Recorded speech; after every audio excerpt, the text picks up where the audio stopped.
Worm is owned by J.C. McCrae. Please support the author at parahumans.wordpress.com. Migration Broadcasting presents an unofficial fan-made adaptation of Worm by Wildbow. Read by a full cast. Insinuation 2.1.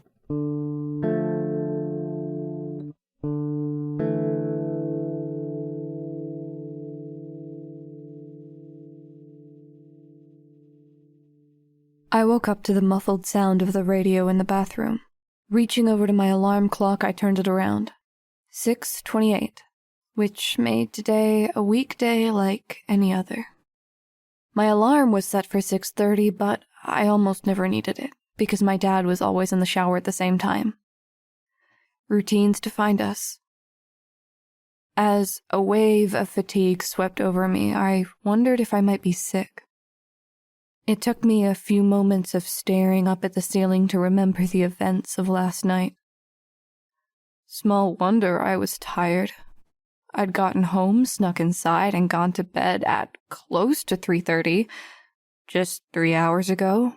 With all that had happened, I hadn't slept those full 3 hours either. I forced myself out of bed. As a slave to my routine, it would be wrong to do otherwise. I made myself change into sweats and walked down to the kitchen sink to wash my face, fighting to keep awake. I was sitting at the kitchen table, pulling on my sneakers, when my dad came downstairs in his bathrobe. My dad is not what you'd call an attractive man. Beanpole thin, weak chin, thinning, dark hair that was on the cusp of boldness, big eyes, and glasses that magnified those eyes further. As he entered the kitchen, he looked surprised to see me there. That's just the way my dad always looked, constantly bewildered. That, and a little defeated. "Good morning, kiddo," he said, entering the kitchen and leaning down to kiss the crown of my head. "Hey, Dad." He was already stepping toward the fridge as I replied. He looked over his shoulder. "Little glum?"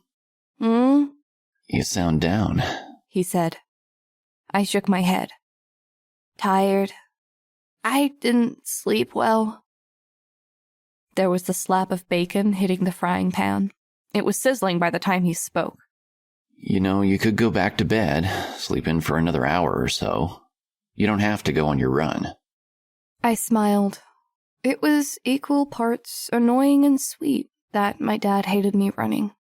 He worried about my safety and couldn't turn down a chance to drop hints that I should stop or be safer or join a gym. I wasn't sure if he'd worry more or less if I told him about my powers. "You know I do, Dad. If I don't go today, it'll be that much harder to make myself get up and do it tomorrow." "You've got the, I've got the tube of pepper spray in my pocket," I said. He bobbed his head in acknowledgement. It was only moments later that I realized I didn't have it. The pepper spray was with my costume in the coal chute in the basement. I felt a pang of guilt at realizing I'd lied to my dad. "OJ?" he asked. "I'll get it," I said, heading to the fridge for the orange juice. While I was at the fridge, I also grabbed some applesauce. As I returned to the table, my dad slapped some French toast on the frying pan to join the bacon.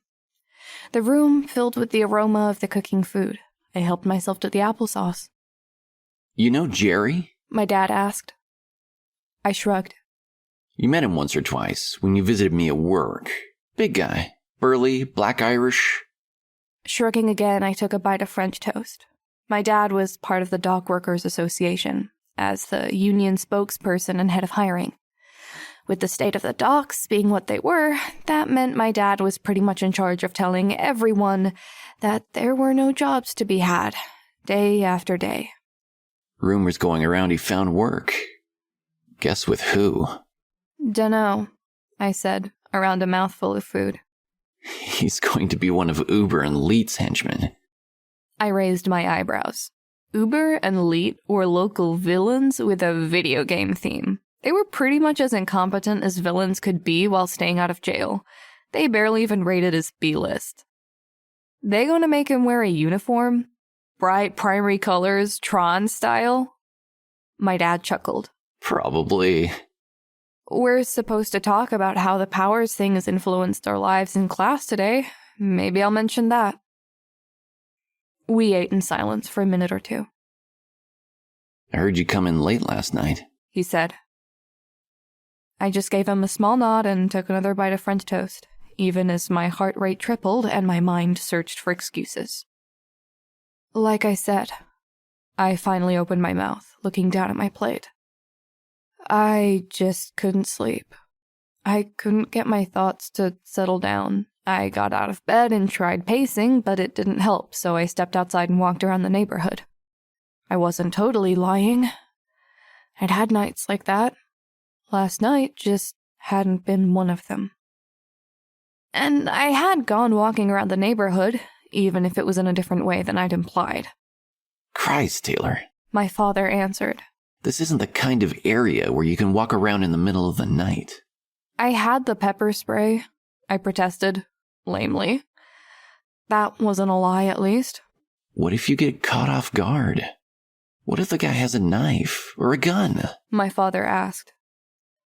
Or pyrokinesis and the ability to grow armor plating and claws. I felt a little knot of ugliness in the pit of my stomach at my father's concern for me. It was all the more intense because it was so justified. I had almost died last night. What's going on that has you so anxious you can't sleep? He questioned me. School, I said, swallowing around a lump in my throat. Friends, the lack thereof. It's not better? He asked, carefully stepping around the elephant in the room, the bullies. If it was, I wouldn't be having problems, would I? I just gave him a one-shoulder shrug and forced myself to take another bite of French toast. My shoulder twinged a little as it made the bruises from last night felt. As much as I didn't feel like eating, I knew my stomach would be growling at me before lunch if I didn't. That was even without accounting for the energy I burned running, let alone the escapades of last night. When my dad realized I didn't have an answer for him, he resumed eating. He only had one bite before he put his fork down again with a clink on the plate. No more going out in the middle of the night, he said. Or I'm putting a bell on the doors. He would, too. I just nodded and promised myself I would be more careful. When I had come in, I'd been so tired and sore that I hadn't given any thought to the click of the door, the rattle of the lock, or the creaks of floorboards that were older than me. Okay, I said, adding, I'm sorry. Even with that, I felt a twinge of guilt. My apology was sincere in feeling, but I was making it with the knowledge that I would probably do the same thing again. It felt wrong. He gave me a smile that seemed almost like an unspoken, I'm sorry too. I finished off my plate and stood up to put it in the sink and run water over it. Going on your run? Yeah, I said. Put my dishes in the beaten-up old dishwasher and bent down to give my dad a hug on the way to the door. Taylor, have you been smoking? I shook my head. Your hair is burnt at the ends there. I thought back to the previous night, getting hit in the back by one of Lung's blasts of flame. Shrugging, I suggested, stove, maybe? Be safe, my dad said, emphasizing each word. I took that as my cue to go, heading out the side door and breaking into an all-out run the moment I was past the chain-link gate at the side of the house.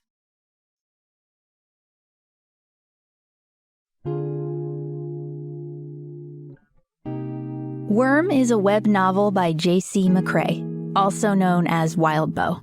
You can read Worm in its original format by going to parahumans.wordpress.com or donate to Wildbow's Patreon at patreon.com/wildbow. The voices for this episode are the following.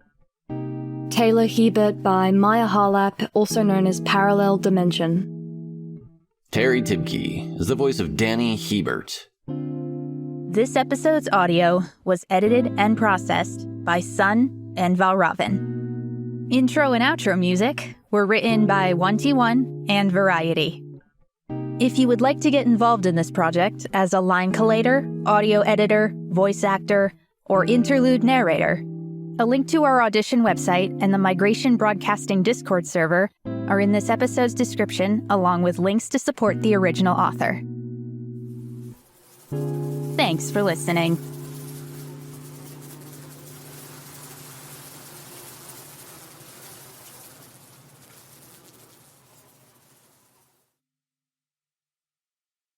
Worm is owned by J.C. McCrae. Please support the author at parahumans.wordpress.com. Migration Broadcasting presents an unofficial fan-made adaptation of Worm by Wildbow. Read by a full cast. Insinuation 2.2.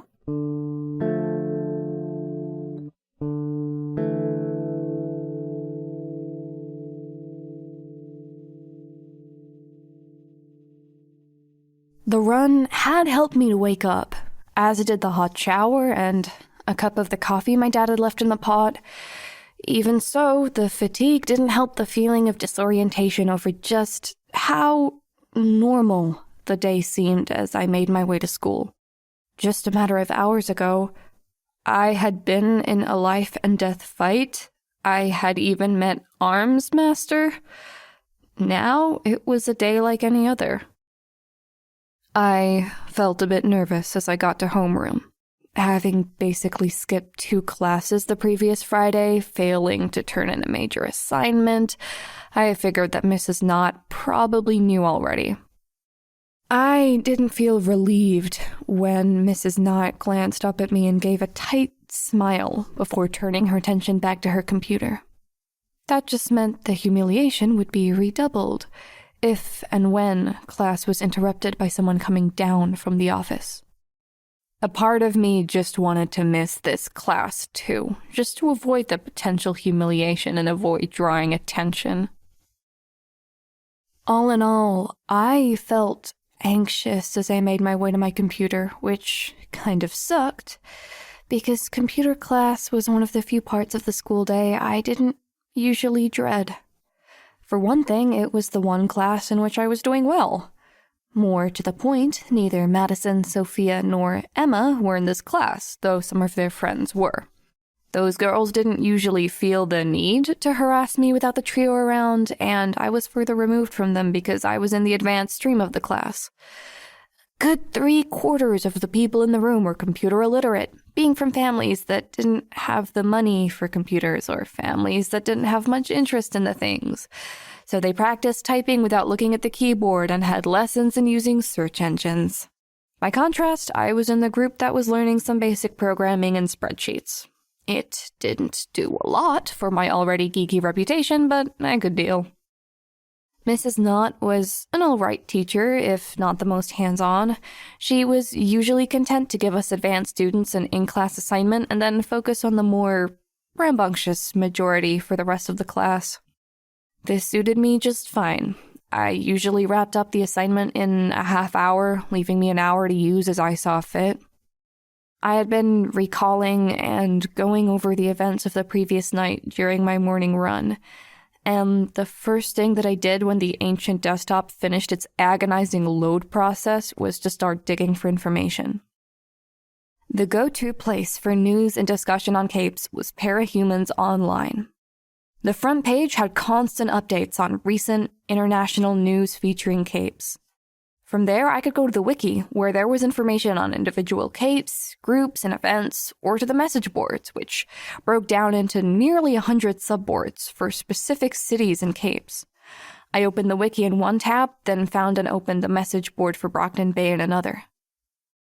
I had the sense that either Tattletale or Gru were the leader of the group I'd run into. Turning my attention to Tattletale, I searched the wiki. The result I got was disappointingly short, starting with a header reading, "This article is a stub. Be a hero and help us expand it." There was a one-sentence blurb on how she was an alleged villain active in Brockton Bay with a single blurry picture. The only new information for me was that her costume was lavender. A search of the message boards turned up absolutely nothing. There wasn't even a hint as to what her power was. I looked up Gru. There was actually information about him, but nothing detailed or definitive. The wiki stated he'd been active for nearly 3 years, dealing in petty crimes such as robbing small stores and doing some work as an enforcer for those who wanted a little superpowered muscle along for a job. Recently, he had turned to higher-scale crime, including corporate theft and robbing a casino, together with his new team. His power was listed as Darkness Generation in the sidebar under his picture. The picture seemed crisp enough, but the focus of it, Gru, was just a blurry black silhouette in the center. I searched for bitch next. No results. I did another search for her more official title, Hellhound, and got a wealth of information. Rachel Lint had never made any real attempt to hide her identity. She had apparently been homeless through most of her criminal career, just living on the streets and moving on whenever police or a cape came after her. The sightings and encounters with the homeless girl ended around a year ago. I figured that was when she joined forces with Gru, Tattletale, and Regent. The picture in the sidebar was taken from surveillance camera footage. An unmasked, dark-haired girl who I wouldn't have called pretty. She had a squarish, blunt-featured face with thick eyebrows. She was riding atop one of her monstrous dogs like a jockey rides a horse down the middle lane of a street. According to the wiki entry, her powers manifested when she was 14, followed almost immediately by her demolishing the foster home she had been living in, injuring her foster mother and 2 other foster children in the process. This was followed by a 2-year series of skirmishes and retreats across Maine, as various heroes and teams tried to apprehend her, and she either defeated them or successfully evaded capture. She had no powers that would have made her any stronger or faster than the average Jane, but she was apparently able to turn ordinary dogs into the creatures I'd seen on the rooftop. Monsters the size of a car, all muscle, bone, fang, and claw. A red box near the bottom of the page read, "Rachel Lint has a public identity, but is known to be particularly hostile, antisocial, and violent. If recognized, do not approach or provoke. Leave the area and notify authorities as to her last known location." At the very bottom of the page was a list of links that were related to her. 2 fan sites and a news article relating to her early activities. A search of the message boards turned up too many results, leaving me unable to sift through the crap, the arguments, the speculation, and the villain worship to find any genuine morsels of information. If nothing else, she was notorious. I sighed and moved on, making a mental note to do more investigation when I had the time. The last member of the group was Regent. Given what Armsmaster had said about the guy being low profile, I didn't expect to find much. I was surprised to find less than that. Nothing. My search on the wiki turned up only a default response. There are no results matching this query. 32 unique IP addresses have searched the parahumans.net wiki for Regent in 2011. Would you like to create the page? The message board didn't turn up anything else. I even did a search for alternate spellings of his name, such as Regents and Recant, in case I'd heard it wrong. Nothing turned up. If my mood had been on the sour side as I got to homeroom, the dead ends only made it worse. I turned my attention to the in-class assignment, making a working calculator in Visual Basic, but it was too trivial to distract me. The work from Thursday and Friday had already given us the tools to do the job, so it was really just busy work. I didn't mind learning stuff, but work for the sake of doing work was annoying. I did the bare minimum, checked it for any bugs, moved the file to the completed work folder, and returned to surfing the web. All in all, the work barely took 15 minutes. I looked up lung on the wiki, which I had done often enough before as part of my research in preparation for being a superhero. I wanted to be sure I knew who the prominent local villains were and what they could do. The search for Lung redirected to a catch-all page on his gang, the ABB, with quite a bit of detailed information. The information on Lung's powers was pretty in line with my own experience, though there was no mention of the super hearing or him being fireproof. I debated adding it, but decided against it. There were security concerns with my submission being tracked back to Winslow High, and then to me. I figured it'd probably be deleted as unsupported speculation anyways. The section beneath the description of Lung and his powers covered his subordinates. He was estimated to have 40 or 50 thugs working for him across Brockton Bay, largely drawn from the ranks of Asian youth. It was pretty unconventional for a gang to include members of the variety of nationalities that the ABB did, but Lung had made it a mission to conquer and absorb every gang with Asian members, and many without. Once he had the manpower he needed, the non-Asian gangs were cannibalized for assets their members discarded. Even though there were no more major gangs in the east end of town to absorb, he was still recruiting zealously. His method now was to go after anyone older than 12 and younger than 60.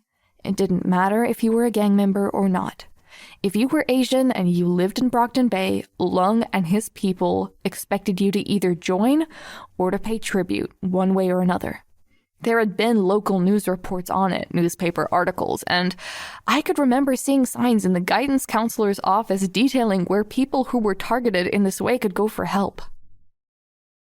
Lung's lieutenants were listed as Oni Lee and Bakuda. I already had some general knowledge about Oni Lee, but I was intrigued to see there were recent updates to his wiki entry. There were specific details on his powers. He could teleport, but when he did so, he didn't disappear. As he teleported, his original self, for lack of a better term, would stay where it was and remain active for 5 to 10 seconds before disintegrating into a cloud of carbon ash. Essentially, he could create another version of himself anywhere nearby, while the old version could stick around long enough to distract or attack you. If that wasn't scary enough, there was a report of him holding a grenade in his hand as he repeatedly duplicated himself, with his short-lived duplicates acting as suicide bombers. Topping it all off, Oni Lee's wiki page had a similar red warning to the box that Bitch/Hellhound had on hers, minus the bit about his public identity. From what they knew about him, authorities had seen fit to note him a sociopath. The warning covered the same essential elements: exceedingly violent, dangerous to approach, should not be provoked, and so on. I glanced at his picture. His costume consisted of a black bodysuit with a black bandolier and a belt for his knives, guns, and grenades. The only color on him was an ornate Japanese-style demon mask, crimson with 2 green stripes down either side. Except for the mask, his costume gave off the distinct impression of a ninja, which just added weight to the notion that this was a guy who could and would slide a knife between your ribs. Bakuda was a new entry added to the ABB wiki page just 10 days ago. The picture only showed her from the shoulders up, a girl with straight black hair, large opaque goggles over her eyes, and a metal mask with gas mask-styled filters covering the lower half of her face. A braided cord of black, yellow, and green wires looped over one of her shoulders. I couldn't pinpoint her ethnicity with the mask and goggles, and her age wasn't any easier to figure out. The wiki had a lot of the same details Armsmaster had mentioned to me. Bakuda had essentially held a university ransom, and she did it with her superhuman ability to design and fabricate high-tech bombs. There was a link to a video titled Bomb Threat at Cornell, but I didn't think it wise to play it in school, especially without headphones. I made a mental note to check it out when I got home. The next thing that caught my eye was the section heading titled Defeats and Captures. I scrolled down to read it. According to the wiki, Lung had apparently suffered a number of minor defeats at the hands of various teams, ranging from the Guild to the local teams of New Wave, the Wards, and the Protectorate, but consistently managed to evade capture until last night. A blurb read, Armsmaster successfully ambushed and defeated the leader of the ABB, who was weakened from a recent encounter with a rival gang. Lung was taken to the PHQ for holding until the villain's trial by teleconference. Given Lung's extensive and well-documented criminal history, it is expected he will face imprisonment in the birdcage should he be found guilty at trial. I took a deep breath and let it out slowly. I wasn't sure what to think. By all rights, I should have been angry that Armsmaster took the credit for the fight that could have cost me my life. Instead, I felt a building excitement. I felt like shaking the shoulder of the guy sitting next to me and point to the screen saying, "Me! I made that possible! Me!" With a renewed enthusiasm, I switched tabs to the message board and began looking to see what people were saying about it. A post by a fan or minion of Lung threatened violence against Armsmaster. There was a request by someone asking for more information on the fight.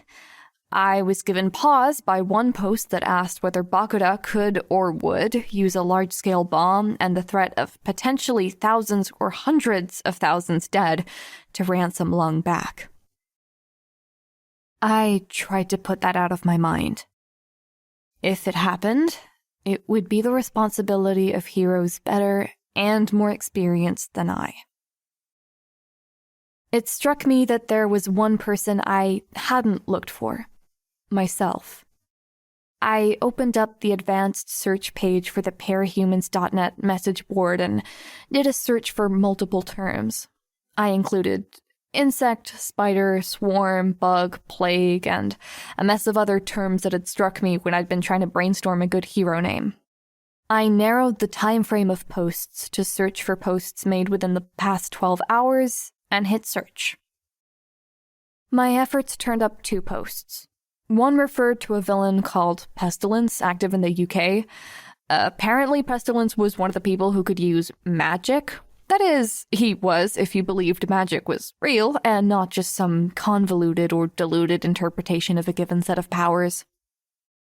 The second post was in the connections setting of the message board, where rescue damsels left their contact information for their dashing heroes, where conventions and fan gatherings were organized, and where people posted job offers for capes in the Cape Obsessed. Most were cryptic or vague, referring to stuff only the people in question would know. The message was titled, simply, Bug. I clicked it and waited impatiently for the outdated system and overloaded school modem to load up the page. What I got was brief. Subject, Bug. Oh, you won. Would like to repay the favor. Meet? Send a message. TT. The post was followed by 2 pages of people commenting. 3 people suggested it was something important, while a half-dozen more people decried them as tinfoil hats, parahuman.net's term for conspiracy theorists. It was meaningful, though. I couldn't interpret it any other way. Tattletale had found a way to get in contact with me.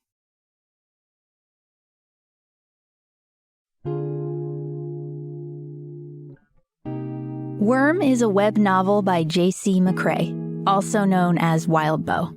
You can read Worm in its original format by going to parahumans.wordpress.com or donate to Wildbow's Patreon at patreon.com/wildbow. The voices for this episode are the following. Taylor Hebert by Maia Harlap, also known as ParallelDimension. Tattletale by Valravn.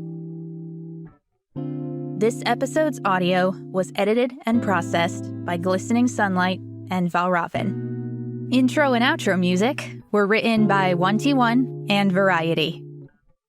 If you would like to get involved in this project as a line collator, audio editor, voice actor, or interlude narrator, a link to our audition website and the Migration Broadcasting Discord server are in this episode's description, along with links to support the original author. Thanks for listening.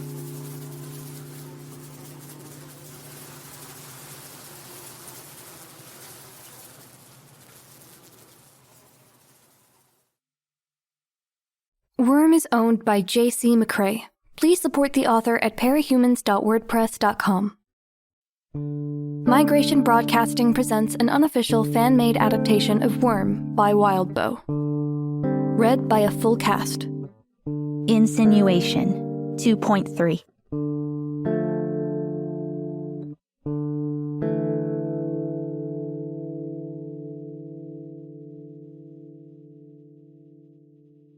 I didn't have any time to contemplate the message I'd received from Tattletale.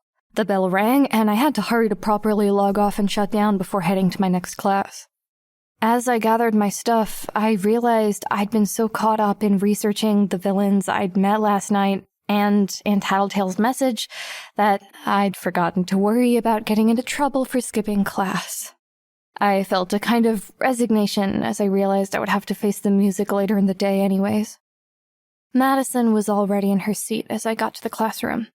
She had a pair of girls crouching by either side of her desk, and all three of them broke into giggles as they saw me. Bitches. My seat of choice was the far right front row closest to the door. Lunch hour and immediately after school was when the trio tended to give me the hardest time, so I tried to sit as close as possible to the door for a quick escape. I spotted a puddle of orange juice on the seat, with the empty plastic bottle lying just underneath a chair. Madison was going for a 2-for-1. It was both a prank and a reminder of how they doused me with juice and soft drinks last Friday. Irritated, I carefully avoided looking at Madison and took an empty seat a few rows back. Mr. Gladly entered the room. He was short and young enough you could almost mistake him for another high school student. It took a few minutes for him to start the class, and he immediately ordered us to break into groups of 4 to share our homework with one another, and to prepare to share it with the rest of the class. The group that had the most to contribute would win the prize he'd mentioned on Friday: treats from the vending machine. It was stuff like this that made Mr. Gladly my least favorite teacher. I got the impression he'd be surprised to hear he was anyone's least favorite teacher, but that was just one more point against him in my book. I don't think he comprehended why people might not like him, or how miserable group work was when you didn't identify with any of the groups or cliques in the school. He just figured people liked doing group work because it let them talk and hang out with their friends in class.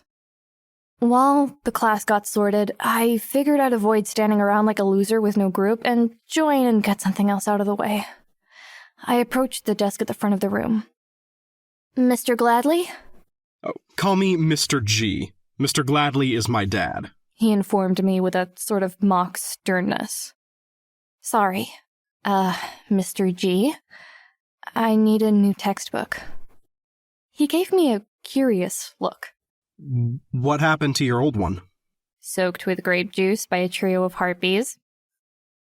I lost it, I lied. Well, replacement textbooks are $35. I don't expect it now, but... I'll have it for you by the end of the week. I finished for him. He handed me a textbook, and I looked over the room before joining the only group with room for more, Sparky and Greg.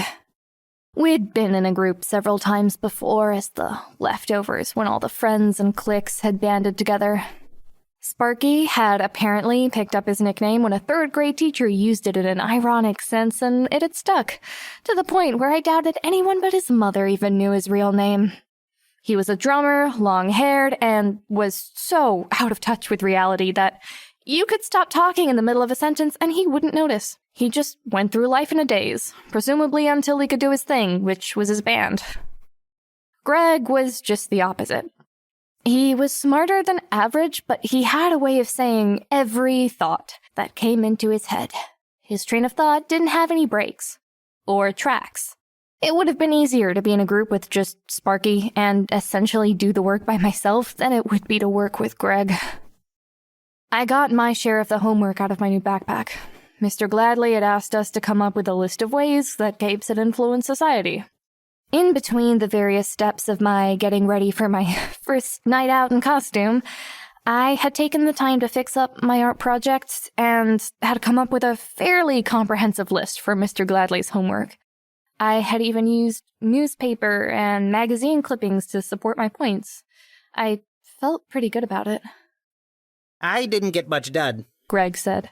I got distracted by this new game I got, and it is really, really good. It's called Space Opera. Have you played it? A full minute later, he was still on the same topic, even though I wasn't paying any attention to him or giving him any feedback on what he was saying. You have to understand, it's a genre, and it's what I've really been getting into it lately. It's since I started watching this anime called... Oh, hey, Julia! Greg broke off from his monologue to wave with enough energy and excitement that I felt a little embarrassed to just be sitting next to him. I turned in my seat to see one of Madison's friends coming in late. Can I be in Madison's group? Julia asked Mr. Gladly. That wouldn't be fair. Greg's group only had 3 people. Help them. Mr. Gladly said. Julia walked over to where we were sitting and made a face. Just loud enough for us to hear, she muttered a disgusted, Ew. I felt much the same about her joining us. It was downhill from there. Madison's group moved so the 4 of them were sitting right next to our group, which let Julia talk with them while still sitting with us. The presence of all the popular and attractive girls in the class just got Greg more wound up, and he began trying to insert himself into their conversation, only to get shut down or ignored. It was embarrassing to watch. Greg, I said, trying to distract him from the other group. Here's what I did over the weekend. What do you think? I handed him the work I'd done. To his credit, he gave it a serious read. This is really good, Taylor, he said when he was done. Let me see, Julia said. Before I could stop him, Greg dutifully handed my work over to her. I watched her glance over it, then toss it onto Madison's table. There were a few giggles. Give that back, I said. Give what back? Julia said. Madison, I said, ignoring Julia. Give it back. Madison, cute and petite and crush of choice for half the guys in our grade, turned and managed a combined look and tone of such condescension that a grown man would have flinched. Nobody is talking to you, Taylor. That was that. Short of running to the teacher and complaining, I wasn't going to get my work back. And anyone who considered that an option has clearly never been in high school. Greg looked between me and the girls with a kind of panic before settling into a funk. Sparky had his head down on his desk, either asleep or close to it, and I was left fuming. I made an attempt at trying to salvage things, but getting Greg to focus was impossible, as he constantly tried to apologize and made lame attempts to convince the other group to give my work back. Our time ran out, and Mr. Gladly picked out people from each group to stand up and go over what they had come up with. I sighed as Mr. Gladly picked Greg to do our group's presentation, and was forced to watch Greg botch it badly enough that Mr. Gladly asked him to sit down before he was finished.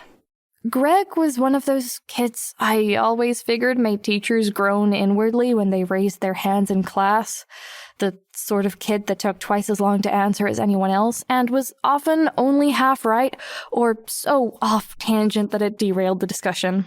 I couldn't imagine what had possessed Mr. Gladly to pick Greg to do our group's presentation. What made things worse was that I then got to watch Madison rattle off my very impressive-sounding list of ways capes had changed the world. She cribbed almost all of my stuff. Fashion, economics, tinkers and the tech boom, the fact that movies, television, and magazines had been tweaked to accommodate cape celebrities, and so on. Still, she got it wrong when explaining how law enforcement had changed. My point had been that with qualified capes easing the workload and taking over for most high-profile crises, law enforcement of all stripes were more free to train and expand their skill sets, making for smarter, more versatile cops. Madison just made it sound like they got a lot of vacation days. Mr. Gladly named another group as the winners by virtue of the sheer number of things they'd come up with, though he made a point of saying the quality of Madison's work was nearly good enough to count. From there, he moved on to his lecture. I was steamed, and I could hardly focus on the lecture as my power crackled and tugged at my attention from the periphery of my consciousness, making me acutely aware of every bug within a tenth of a mile. I could tune it out, but the extra concentration that took, coupled with the anger I felt towards Madison and Mr. Gladly, was distracting enough that I couldn't focus on the lecture. I took a cue from Sparky and put my head down on the desk. Being as exhausted from the previous night's activity as I was, it was all I could do to keep from dozing off. Still, spending the class half asleep made it go by faster. I was startled when the bell rang. As everyone gathered their things and began to file out, Mr. Gladly approached me and quietly said, "I'd like you to stick around for a few minutes, please." I just nodded and put my books away, then waited for the teacher to finish negotiating where to meet the prize winners from the class contest so we could pay for their prizes. When it was just me and Mr. Gladly in the classroom, he cleared his throat and then told me, "I'm not stupid, you know." "Okay," I replied, not sure how to respond. "I have something of an idea of what goes on in my classroom. I don't know exactly who, but I know some people are giving you a pretty hard time." "Sure," I said. "I saw the mess left on your usual seat today. And I remember a few weeks back when glue was smeared on your desk and chair. And there was also that incident that happened at the start of the year. All your teachers had a meeting about that." I couldn't meet his gaze as he brought that last event up. I looked at my feet. "And I'm guessing that there's more I don't know about?" "Yeah," I said, still looking down. It was hard to explain how I felt about this conversation. I was gratified, I think, that someone had brought it up, but annoyed that someone was Mr. Gladly. I felt kind of embarrassed, too, like I'd walked into a door and someone was trying too hard to make sure I was okay. "I asked you after the glue incident. I'm asking you again. Would you be willing to go to the office with me to talk to the principal and vice principal?" After a few moments of consideration, I looked up and asked him, "What would happen?" "We'd have a discussion about what's been going on. You would name the person or people you believe responsible, and each of them would be called in to talk to the principal in turn." "And they'd get expelled?" I asked, though I already knew the answer. Mr. Gladly shook his head. If there was enough proof, they would be suspended for several days, unless they've done something very serious. And further offenses could lead to longer suspensions or expulsion." I gave a rueful chuckle, feeling the frustration welling up. Great, so they might miss a few days of school, and only if I can prove they were behind it all. And whether they get suspended or not, they feel 100% justified in whatever else they do to the rat for revenge. If you want things to get better, Taylor, you have to start somewhere. That isn't a starting point.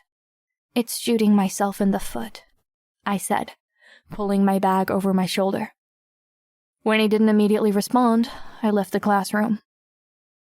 Emma, Madison, Sophia, and a half-dozen other girls were standing in the hall, waiting for me.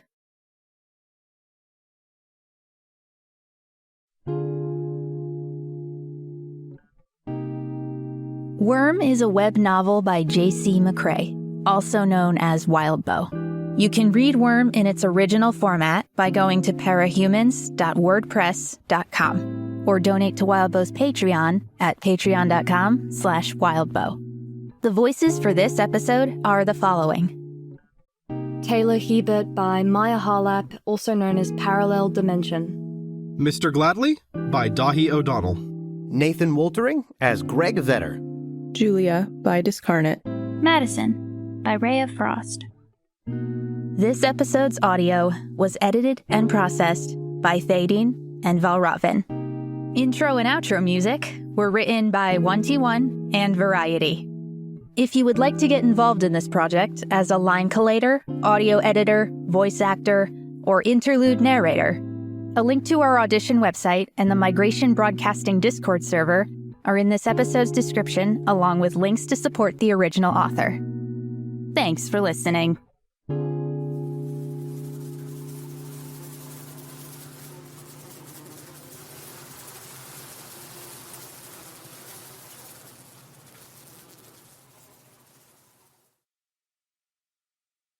Worm is owned by J.C. McCrae. Please support the author at parahumans.wordpress.com.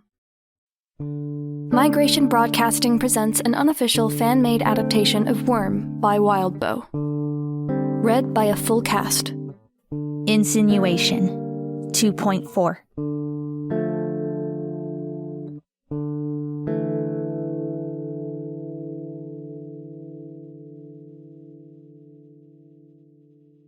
Nobody likes her. Nobody wants her here. Julia said. Such a loser. She didn't even turn in the major project for art last Friday. Sophia responded. If she's not going to try, then why is she even coming to school? Despite the way the conversation sounded, they were talking to me. They were just pretending to talk to one another. It was both calculating in how they were managing plausible deniability, while at the same time they were acting totally juvenile by pretending I wasn't there. A blend of immaturity mixed with craftiness in a way only high schoolers could manage. I would have laughed at the ridiculousness of it if it hadn't been at my expense. The moment I had left the classroom, Emma, Madison, and Sophia had crowded me into a corner, with another 6 girls backing them up. I was unable to squeeze past them without getting pushed or elbowed back, so I couldn't do much more than lean against the window, listening while 8 of the girls were rattling off an endless series of taunts and jibes. Before one girl was even finished, another started up. All the while, Emma stayed back and stayed quiet, the slightest of smiles on her face. I couldn't meet the eyes of any of the other girls without them barking a fresh torrent of insults directly to my face, so I just glared at Emma. Ugliest girl in our grade. They were barely thinking about what they were saying, and a lot of the insults were wildly off the mark or contradictory. One would say I was a slut, for example, then another might say a guy would puke before he touched me. The point wasn't being witty, being smart, or being on target. It was more about delivering the feeling behind the words over and over, hammering it in. If I'd had just a moment to butt in, maybe I could have come up with retorts. If I could just kill their momentum, they probably wouldn't get back into the easy rhythm again. That said, I couldn't find the words, and there weren't any openings in the conversation where I wouldn't just be talked over. While this particular tactic was new to me, I'd been putting up with stuff like this for 1.5 years now. At a certain point, I'd come to the conclusion that it was easier to sit back and take it when it came to most things. They wanted me to fight back, because everything was stacked in their favor. If I stood up for myself and they still won, then it only served to feed their egos. If I came out ahead in some way, then they got more persistent and mean for next time. So for much the same reason I hadn't fought Madison for the homework she'd taken from me, I just leaned against the wall next to the window and waited for them to get bored with their game, or get hungry enough to leave and go have their lunches. What does she use to wash her face? A Brillo pad? She should. She'd look better. Never talks to anybody. Maybe she knows she sounds like a retard and keeps her mouth shut. No, she's not that smart. No more than 3 feet behind Emma, I could see Mr. Gladly leaving his classroom. The tirade didn't stop as I watched him tuck a stack of folders under one arm, find his keys, and lock the door. If I were her, I'd kill myself, one of the girls announced. Mr. Gladly turned to look me in the eyes. So glad we don't have Jim with her. Can you imagine seeing her in the locker room? Gag me with a spoon. I don't know what expression I had on my face, but I know I didn't look happy. No less than 5 minutes ago, Mr. Gladly had been trying to convince me to go with him to the office and tell the principal about the bullying. I watched him as he gave me a sad look, shifted the file folders to his free hand, and then walked away. I was stunned. I just couldn't wrap my head around how he could ignore this. When he'd been trying to help me, had he just been covering his own ass? Doing what was required of him in the face of a situation he couldn't ignore? Had he just given up on me? After trying to help in his own completely ineffective way, after I turned his offer for help down twice, he just decided I just wasn't worth the effort? You should have seen her group fail in class just now. It was painful to watch. I clenched my fist, then forced myself to relax it. If we were all guys, this scenario would be totally different. I was in the best shape of my life. I could have swung a few punches from the very start, caused a bloody nose or two, maybe. I know I would have lost the fight in the end, getting shoved to the ground by force of numbers and kicked while I was down, but things would have ended there, instead of dragging on like they were here. I'd hurt physically for days afterwards, but I'd at least have had the satisfaction of knowing some of the others were hurting too. And I wouldn't have to sit through this barrage of insults. If there was enough damage done, the school would have to take notice, and they wouldn't be able to ignore the circumstances of a 1-against-9 fight. Violence gets attention. But things didn't work that way here. Girls played dirty.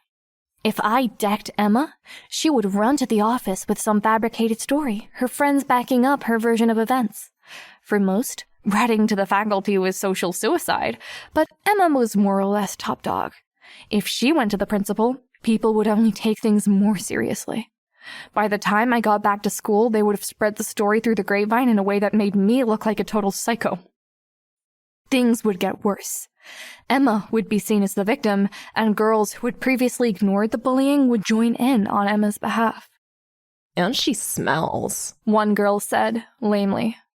Like expired grape and orange juice. Madison cut in with a little laugh. Again, bringing up the juice? I suspected that one had been her idea.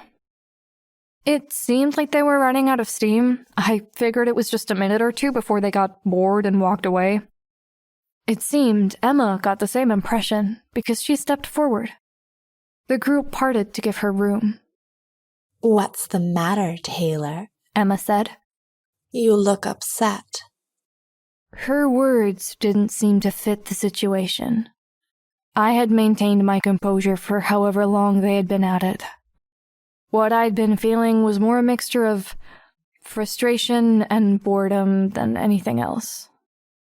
I opened my mouth to say something. Graceless "fuck you" would have sufficed. "So upset you're gonna cry yourself to sleep for a straight week?" she asked.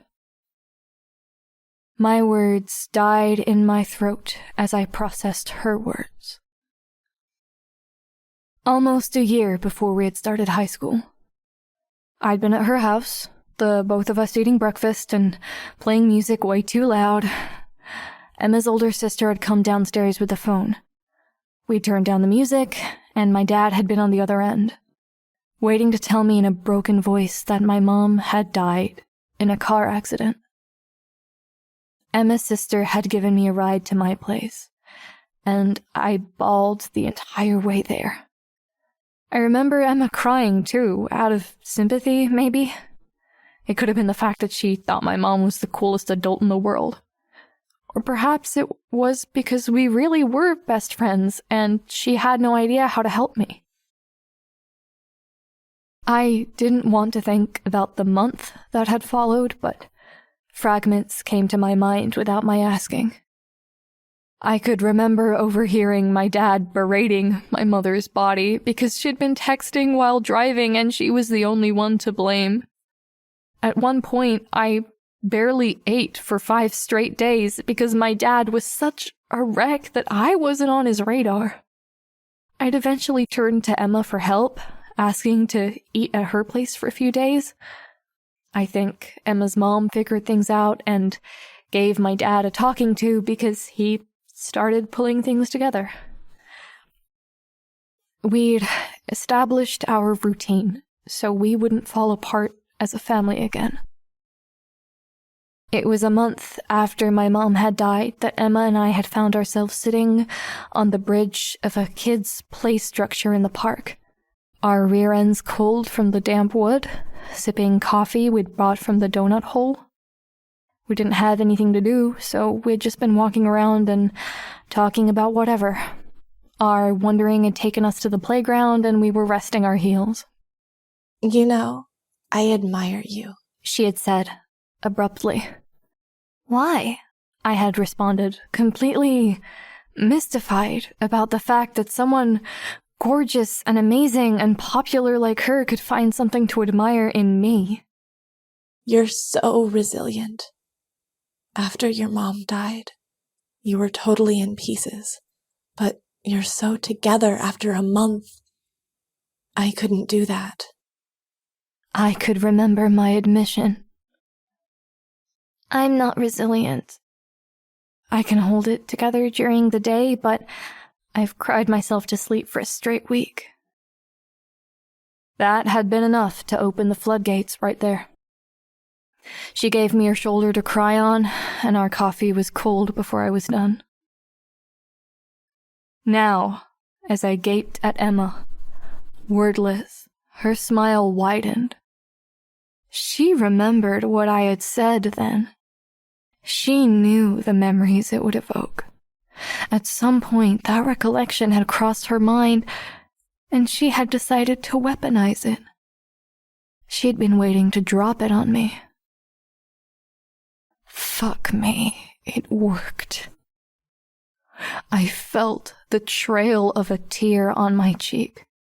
My power roared at the edges of my consciousness, buzzing, pressuring me. I suppressed it. She is! She's crying! Madison laughed. Angry at myself, I rubbed my hand over my cheek to brush the tear away. More were already welling up, ready to take its place. It's like you have a superpower, Emma! One of the girls tittered. I had taken off my backpack so I could lean against the wall. I reached to pick it up, but before I could, a foot hooked through the strap and dragged it away from me.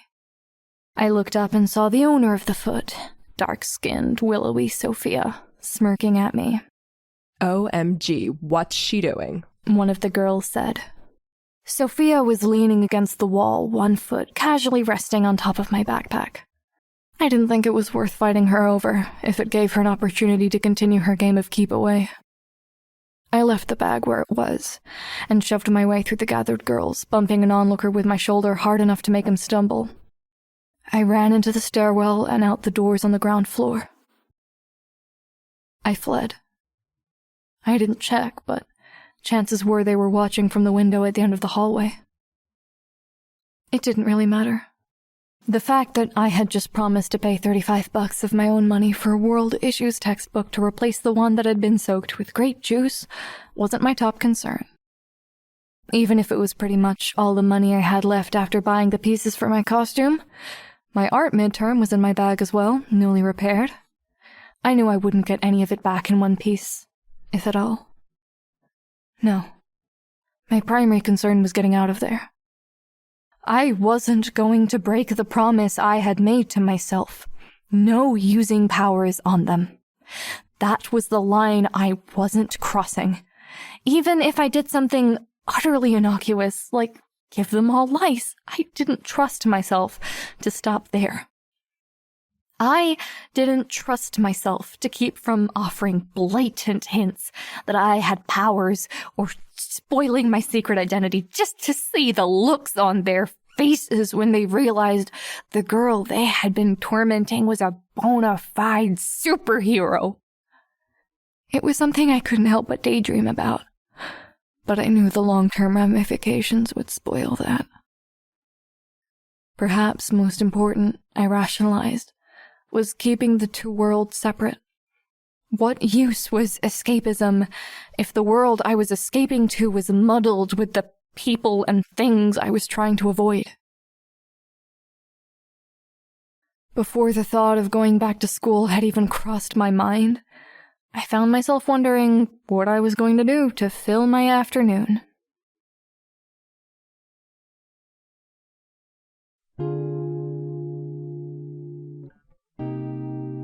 Worm is a web novel by J.C. McCrae, also known as Wildbow. You can read Worm in its original format by going to parahumans.wordpress.com or donate to Wildbow's Patreon at patreon.com/wildbow. The voices for this episode are the following. Taylor Hebert by Maia Harlap, also known as ParallelDimension. Julia by Discarnate. Sophia Hess by Elle. Unnamed Girl 1 by Hagatha. Unnamed Girl 2 by Valravn. Emma Barnes by Atrica. Madison by Ray of Frost. This episode's audio was edited and processed by Valravn. Intro and outro music were written by 1T1 and Variety. If you would like to get involved in this project as a line collator, audio editor, voice actor, or interlude narrator, a link to our audition website and the Migration Broadcasting Discord server are in this episode's description, along with links to support the original author. Thanks for listening.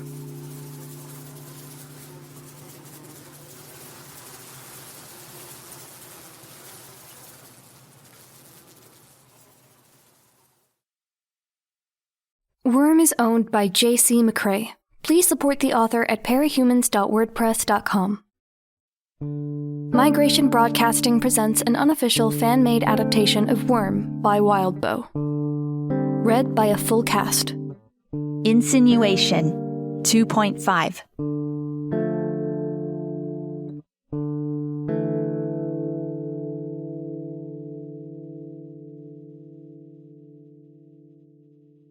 If you looked at Brockton Bay as a patchwork of stellar and squalor, upper class and lower class with no middle ground, then downtown was one of the nice areas. The streets and sidewalks were wide, and that meant that even with skyscrapers in every other lot, there was a great deal of blue overhead.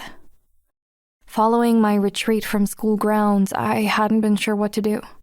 My dad worked an unreliable schedule, so I couldn't spend the rest of the afternoon at home unless I wanted to risk having to explain what I was doing home on a school day. I didn't want to hang around the general area of my school, so that had left me the options of the half-hour walk to downtown or a trip to the boardwalk. Between my morning runs and the previous night's escapades, I'd seen enough of the boardwalk, so I decided to head downtown. I didn't want to dwell on the subject of school or Emma, so I turned my focus to the recent message from Tattletale. She wanted to meet, presumably to repay the favor she felt she owed me. I considered the possibility that it was a trap, but I couldn't imagine any angle where it would be. She just didn't have any reason to go after me. The worst case scenario was that it wasn't Tattletale, but that wasn't the impression I'd had. What she said in the message seemed to flow with what I'd seen of her last night. I would be careful nonetheless. It was perplexing. These guys were, in large part, virtual unknowns. From what I knew of Gru and Hellhound, they were both marginally successful B-list villains who had been barely scraping by. Now both of them were on a team that was pulling high-profile heists and confounding even the likes of Armsmaster. The two of them seemed totally different in methodology and style. And if I was remembering right, both Gru and Hellhound had lived in different cities prior to teaming up and setting roots in Brockton Bay. That raised the question, who or what had drawn these four very different individuals together? It was possible that Tattletale or Regent were the uniting factors, but I couldn't really imagine it, having seen what I did of their group dynamic. Gru had poked fun at Regent rather than treat him like a leader, and while I couldn't put my finger on it, the more I imagined Tattletale uniting that group of unconnected people with powers, the harder I found it to picture. In fact, when I thought about it, hadn't Gru said they had fought for a considerable amount of time over how to deal with Lung? It didn't really sound like they had any leadership worth speaking about. It wasn't hard to sympathize with Armsmaster. The whole scenario there was just bizarre. And it was made worse by the fact that there were practically no details as far as Tattletale or region went. Information, it seemed, was a major factor when dealing with capes. The streets were busy with people on their lunch break. Businessmen and businesswomen were heading to restaurants and fast food places. My stomach growled as I passed a line of people waiting their turn at a street vendor. I checked my pockets and winced at the realization that I didn't have enough for even a hot dog. My lunch had been in my backpack. I stopped myself before I could finish that train of thought and put myself into a worse mood by dwelling on what had happened at school. Still, as I thought back to the circle of villains and Tattletale's message, the amusing thought crossed my mind that I could ask them to repay the favor by buying me lunch. It wasn't a serious thought, but the ridiculousness of the mental image, me eating a burger with a group of supervillains, put a dumb smirk on my face. I was pretty sure I looked like a moron to anyone on the street who happened to glance at me. As I thought on it, though, the notion that I might actually consider taking Tattletale up on her offer of a meeting nagged at me. The more I thought on it, the scarier the idea got, and the more it seemed to make sense. What if I did take them up on the offer? I could meet them, talk with them, see what they had to offer, and all the while, fish for information. If I got anything worth sharing, I could turn around and give it to Armsmaster so he could use it against them. Just going by what Armsmaster had said about these guys and the scarcity of information on them, it would be a pretty major coup for the good guys. Okay, so they would likely see my ploy as a monumental betrayal if and when I pulled it off. I would be making enemies. That said, I suspected that when it came out that I was a hero and not a villain, they would count it as such regardless. Didn't it make sense to leverage as much information as I could from them before they caught on as far as their misconception went? I turned around and headed in the direction of the public library. It was only a few blocks away. The library was busy, which made sense given the number of offices and businesses around, the number of people wanting some quiet during their lunch hour, and people doing research or casual browsing they couldn't do at their workplaces. I would have included Brockton Bay's biggest and fanciest high school, the nearby Arcadia High, in that generalization, but I doubted many students were spending their lunch breaks at the library. The central library looked almost more like a museum or art gallery than anything else, with tall ceilings, pillars, and massive pieces of artwork hung to frame the hallways between the major sections of the building. I headed up to the second floor, where there were about 20 computers and a line of people waiting their turn to use them.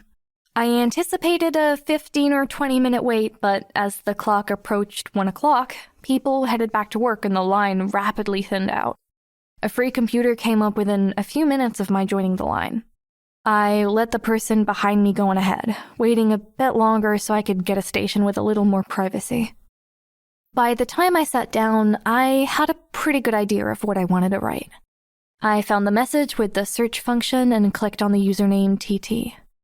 A drop-down menu appeared and I chose Send Private Message. It gave me the option of making an account, signing in with an already existing account, or sending the message as an anonymous guest. I chose the last option, then typed, Subject, Bug. Bug here. Would like to meet, but want proof you are TT. I'll reciprocate if needed. I didn't send it right away, taking a moment to consider. Getting decent proof would prevent any potential problems, like the message turning out to be a trap laid by, say, Bakuda. Leaving the burden of proof on Tattletale and leaving it up to her to decide if she wanted verification I was indeed Bug meant I didn't have to worry about coming up with exactly how one might prove their identity. I reread it twice over, then sent the message. The reply came only 2 or 3 minutes later. It was fast enough that I couldn't imagine Tattletale taking the time to check and double-check every aspect of her message the way I had mine. Was that recklessness on her part, or just the benefit of experience? I closed the tabs I had opened in the meantime and checked to see what she'd written. It was a private message from her to me, and it set my fight-or-flight instincts in high gear. Subject: Bug. Proof? Last night you didn't say anything until I asked your name. Big guy had a mess of nasty bites, and you pepper sprayed him, and I told my pal G that when he asked. Good enough? G, R, and me will meet you at the same spot we crossed paths last night, okay? Don't have to get gussied up if you catch my drift. Rest of us will be in casual wear. If we meet at 3, will that give you enough time to get there from library with everything you need? Let me know. Ta-ta. My heart pounded. She knew where I was, and she was letting me know. Why? More to the point? How? Had I unwittingly entered an online exchange with a savvy hacker? I knew my way around computers. My mom had made sure I had one since before I could read and write, but I would be lying if I said I could tell if I was being hacked or do anything about it. I would have interpreted the casual mention of my location as a veiled threat if it didn't run contrary to everything else in her messages to me. Besides, Tattletale was talking about meeting me in casual clothes. I took that to mean they wouldn't be in costume. I couldn't understand why, but at the same time, it was hard to imagine her threatening me with one breath just a sentence after she'd offered to meet me in a way that made her totally vulnerable. Tattletale had unwittingly raised the stakes for my scheme. My primary goal was to gather information on them, and here I was getting a chance to see them with their masks off. It was too good to be true, which made me wonder what kind of safeguards they had in place to protect themselves. I just had no idea what I would be getting into. The screensaver came up while I stared at the monitor with thoughts racing through my head. The words, Brockton Bay Central Library, scrolled across the screen in varying colors. If I went, best case scenario, I could get enough information to turn them in. I'd get mucho cred from the good guys and respect from an international celebrity. If I judged Armsmaster right, I'd get even more brownie points if I gave him the info and let him, or helped him make the bust. On the flip side of the coin, the worst case scenario was that it was a trap, or they'd figured out what I was doing. It would mean a fight, maybe a beating. There was an outside possibility I could get killed, but somehow that didn't concern me as much as it maybe should have. Part of the reason for my lack of concern, I think, was that the possibility existed any time I went out in costume. That, and from my interactions with them last night, I didn't get a killer vibe from them. On the topic of the status quo, if I didn't go, what would happen? This particular window of opportunity would likely pass, as far as being able to get the dirt on Tattletale and her gang. That was okay, as I thought on it. It was a high-risk, high-reward venture anyways. Taking that path would mean turning down the meat, then killing time for the rest of the afternoon, trying to avoid dwelling on the fact that I had missed 2 straight afternoons of classes and might, maybe, miss more. It was depressing to think about. Excuse me. Startled, I looked up. A middle-aged woman in a red jacket stood just behind me. As I met her eyes, she asked, "Are you done?" She gestured at the computer, where the screensaver was still scrolling. Heady with the relief that she hadn't been, irrationally enough, Tattletale, I smiled and told her, "Give me 30 seconds. Subject: Bug. See you at 3.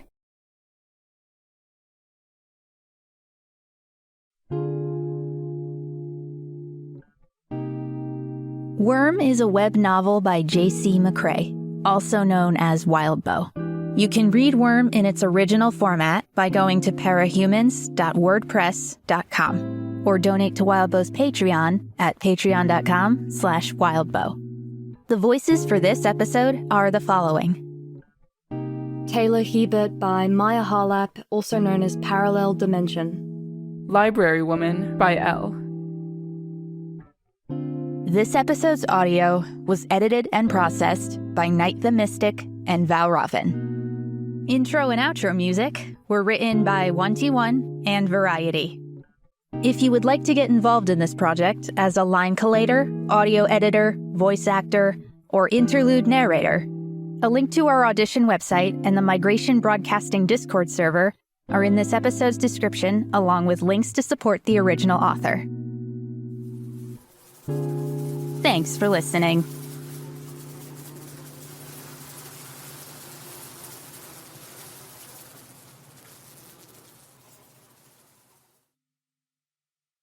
Worm is owned by J.C. McCrae. Please support the author at parahumans.wordpress.com. Migration Broadcasting presents an unofficial fan-made adaptation of Worm by Wildbow. Read by a full cast. Insinuation 2.6.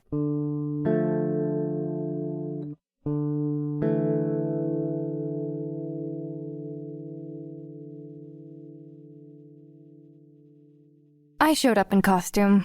I didn't care if they thought it was rude or paranoid. I would rather be capable of surviving having a knife pulled on me than play nice. I had caught a bus from the library to my house and put my costume on under my clothes. Most of the armor panels of my costume were separate pieces held in place by straps that ran into slits in the fabric of the costume. Not all of them were, though. I'd made some of the armor part of the bodysuit. I'd made narrow, rigid sections of armor running along the center of my chest, back, shins, wrists, hips, and the tops of my shoulders, so that when I strapped the larger pieces on, grooves in the underside of the armor would fit over them and help keep them from flopping around. I checked myself in the mirror before I left, and didn't think anyone would notice unless I held a strange posture and they were paying a great deal of attention to what I was wearing. I wore loose-fitting clothes over the costume, one of my larger pairs of jeans and a sweatshirt, and even with that, I felt painfully conspicuous. I changed much the way I had the previous night, finding an empty alley, quickly pulling on my mask, pulling off my outer clothes, and stuffing the clothes into one of my dad's old backpacks. I'd hidden the backpack before I went patrolling last night, but today I opted to take it with me. I headed out the other end of the alley. When I was a short distance away from the site of last night's brawl, I sent a dozen flies out to scout. I focused on what they were sensing. Bugs, it probably goes without saying, sense things in a very different way than we do. More than that, they sense and process things at a very different speed. The end result was that the signals my power were able to translate and send to me in a way my brain could understand were muted. Visual information came through as ink blot patches of monochrome light and dark, alternating between fuzzy and overly sharp. Sound was almost painful to focus on, breaking down to bass vibrations that made my vision distort and high-pitched noises that weren't unlike nails on a chalkboard. Multiply that by 100, 1,000, 10,000, and it was overwhelming. When my power was new to me, I hadn't been able to hold back. The sensory overload had never actually hurt me, even at its worst, but it had made me flat out miserable. These days, I had that part of my power turned off a good 99% of the time. My preferred method of sensing things through my bugs was touch. It wasn't that their sense of touch translated much better than the hearing or sight part of things, but had more to do with the fact that I could tell where they were in relation to me. I was acutely aware when they were very still, if they were moving, or if something else was moving them. That was one thing that translated well. So as I sent the bugs out to scout, the 12 sets of compound eyes first identified the trio as blurry silhouettes atop a larger, more defined shadow, backlit by a flare of white that had to be the sun. I directed the flies closer, towards the heads of the figures, and they touched down on skin. None of the three were wearing masks, which I deemed reason to believe Tattletale had been telling the truth. They weren't in costume. There was no guarantee that the three really were Tattletale, Grue, and Regent, but I felt confident enough to head around to the fire escape and climb up to the roof. It was them, no doubt. I recognized them even without their costumes. 2 guys and a girl. The girl had dirty blonde hair tied back into a loose braid, a smattering of freckles over the bridge of her nose, and the same vulpine grin I recognized from the night prior. She wore a black long-sleeve t-shirt with a graffiti-style design on it and a knee-length denim skirt. I was surprised by the bottle-glass green of her eyes. The smaller and younger of the 2 guys, about my age, was undoubtedly Regent. I recognized the mop of black curls. He was a good-looking guy, but not in a way that would make me say he was handsome. He was pretty, with a triangular face, light blue eyes, and full lips pulled into a bit of a scowl. I pegged him as having French or Italian heritage. I could see where he would have girls all over him, but I couldn't say I was interested myself. The pretty boys. Leonardo DiCaprio, Marcus Firth, Justin Bieber, Johnny Depp had never done it for me. He was wearing a white jacket with a hood, jeans and sneakers, and was perched on the raised lip at the edge of the roof, a bottle of cola in hand. Grue was startling in appearance by contrast.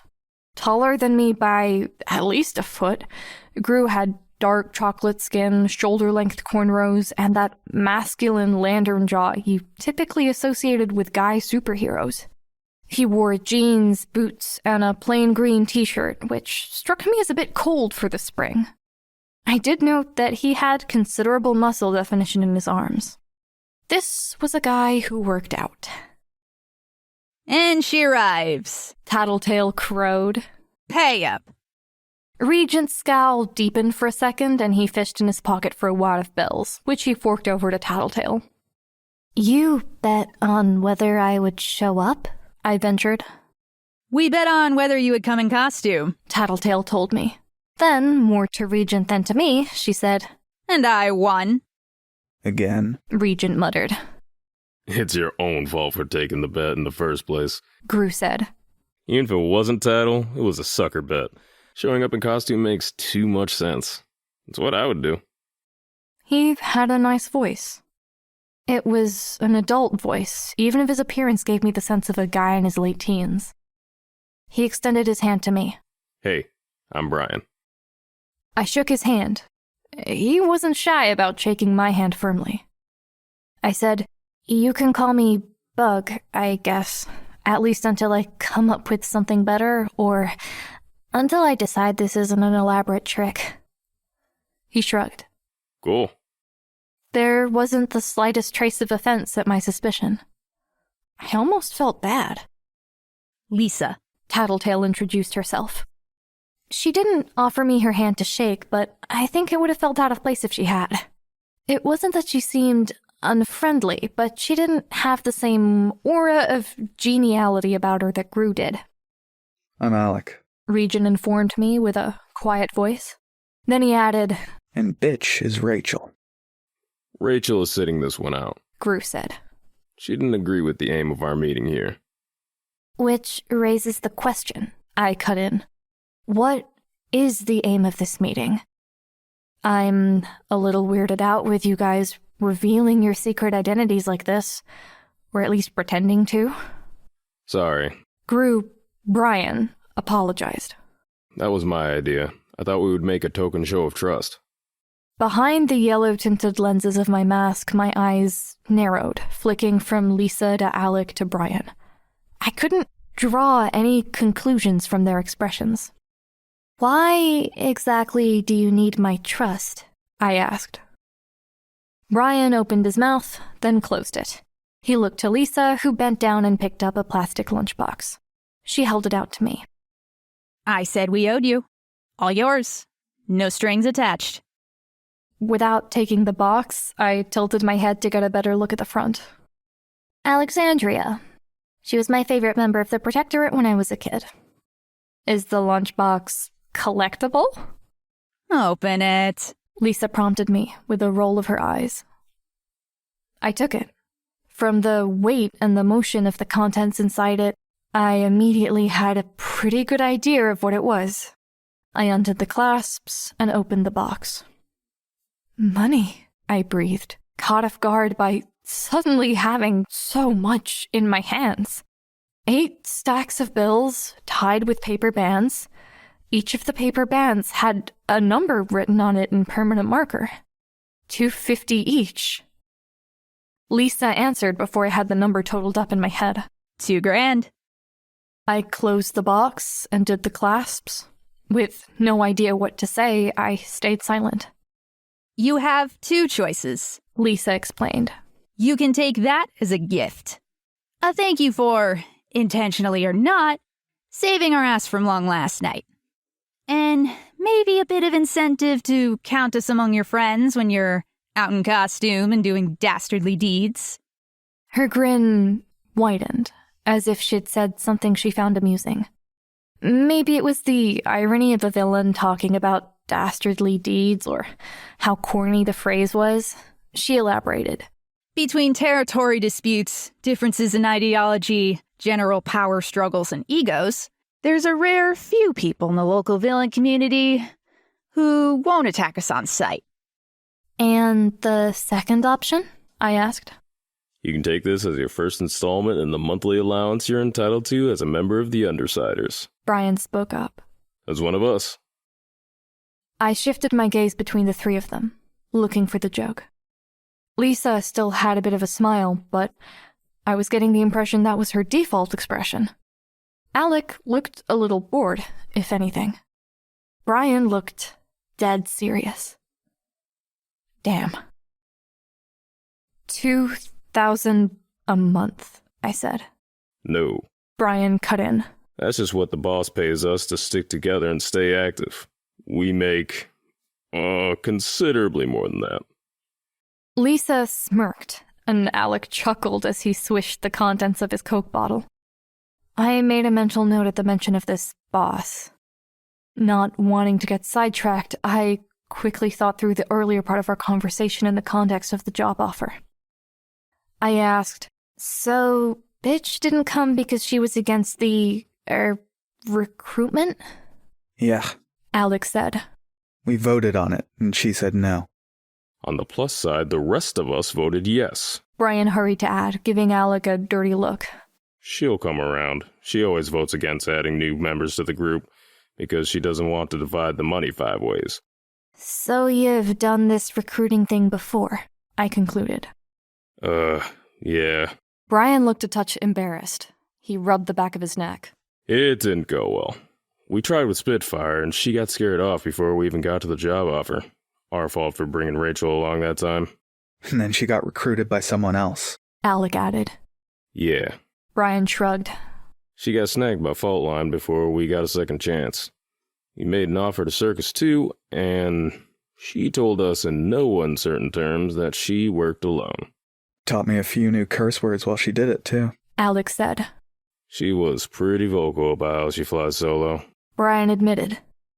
So you're going the extra mile, with no costumes as a show of trust and a cash bonus up front to get me to join, I said, as the pieces came together. That's the gist of it. Brian agreed. Long and short of it is, especially with Lung taken out of action and the ABV diminished by his being gone, there's bound to be some pushing and shoving over territory and status among the various gangs and teams. Us, Faultline's crew, the remaining ABB, Empire 88, the solo villains, and any out-of-town teams or gangs that figure they can worm in and grab a piece of the bay. If it comes down to it, we want firepower. We haven't screwed up a job yet, but the way us 3 figure it, it's only a matter of time before we end up stuck in a fight we can't win, with Bitch as the only one of us who can really dish out the hurt. I just don't get why you want me, I said. I control bugs.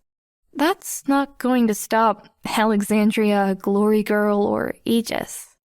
You fucked up, Lung. Lisa shrugged as she spoke. Good enough for me. Not really, I replied. In case you missed it, you're the ones who stopped him from executing me last night. That just goes to prove the point I was making. Honey, Lisa said. Entire teams of capes have gone up against Lung and got their asses handed to them. That you managed as well as you did is fantastic. The fact that the asshole is lying in a hospital bed because of you is the icing on the cake. My reply stopped before it even left my mouth. I only managed a dumb, huh? Yeah. Lisa raised an eyebrow. You do know which bugs you had biting him, right? Black widow, brown recluse, roundtail moth, milday, fire ants. Yeah, I cut her off. I don't know the official names, but I know exactly what bit him, what stung him, and what the venoms do. So why are you surprised? A couple of those bugs would be fucking dangerous if they bit just once, but you had them bite several times. Bad enough, but when Lung came into custody, they had him checked over by the docs. And the idiot doctor in charge said something like, "Oh, well, these do look like bug bites and stings, but the really venomous ones don't bite multiple times. Let's arrange to check on him in a few hours." I could tell where the story was going. I put my hands over my mouth, whispering, "Oh my god." Tattletale grinned. I can't believe you didn't know. But he regenerates, I protested, dropping my hands. Toxins aren't supposed to be even 1% as effective against people who heal like he does. They're effective enough, I guess. Or his healing stopped working somewhere along the line, Lisa told me. By the time they got to him, the big guy was just beginning to suffer from large-scale tissue necrosis. His heart even stopped a few times.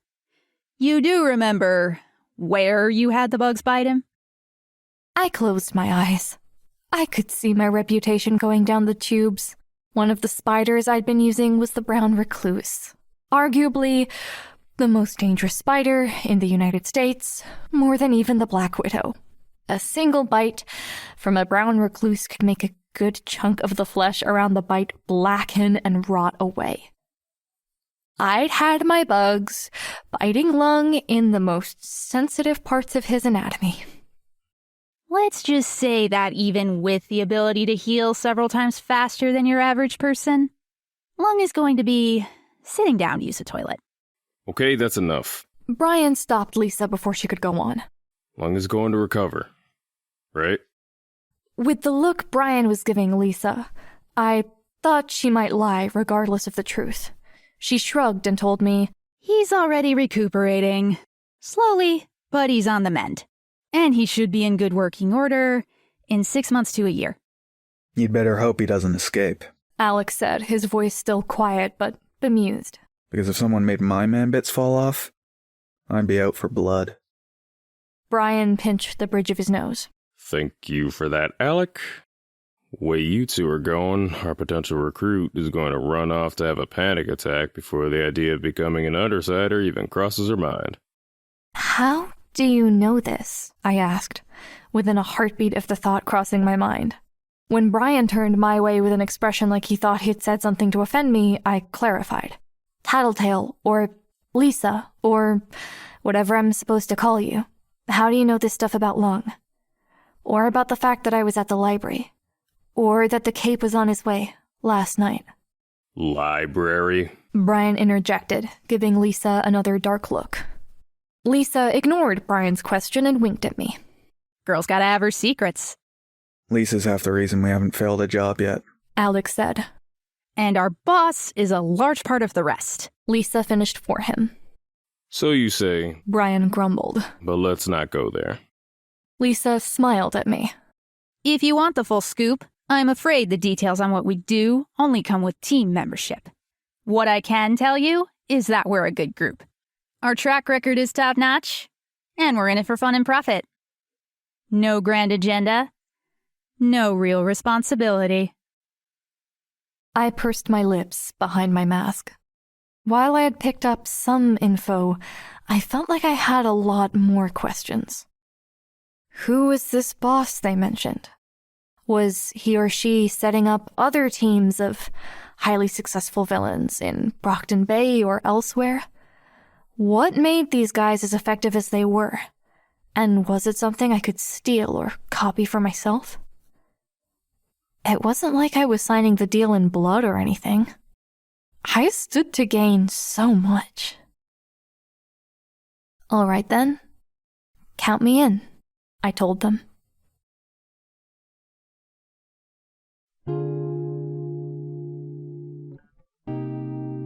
Worm is a web novel by J.C. McCrae, also known as Wildbow. You can read Worm in its original format by going to parahumans.wordpress.com or donate to Wildbow's Patreon at patreon.com/wildbow. The voices for this episode are the following.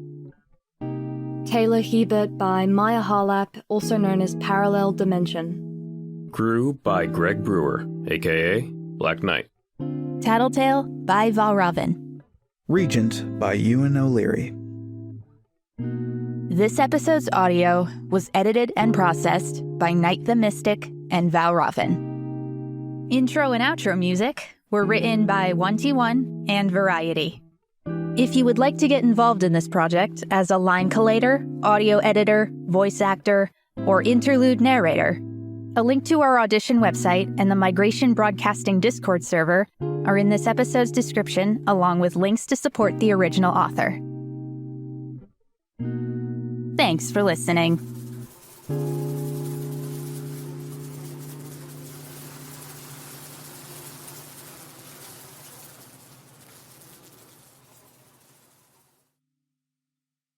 Worm is owned by J.C. McCrae. Please support the author at parahumans.wordpress.com. Migration Broadcasting presents an unofficial fan-made adaptation of Worm by Wildbow. Read by a full cast. Insinuation 2.7.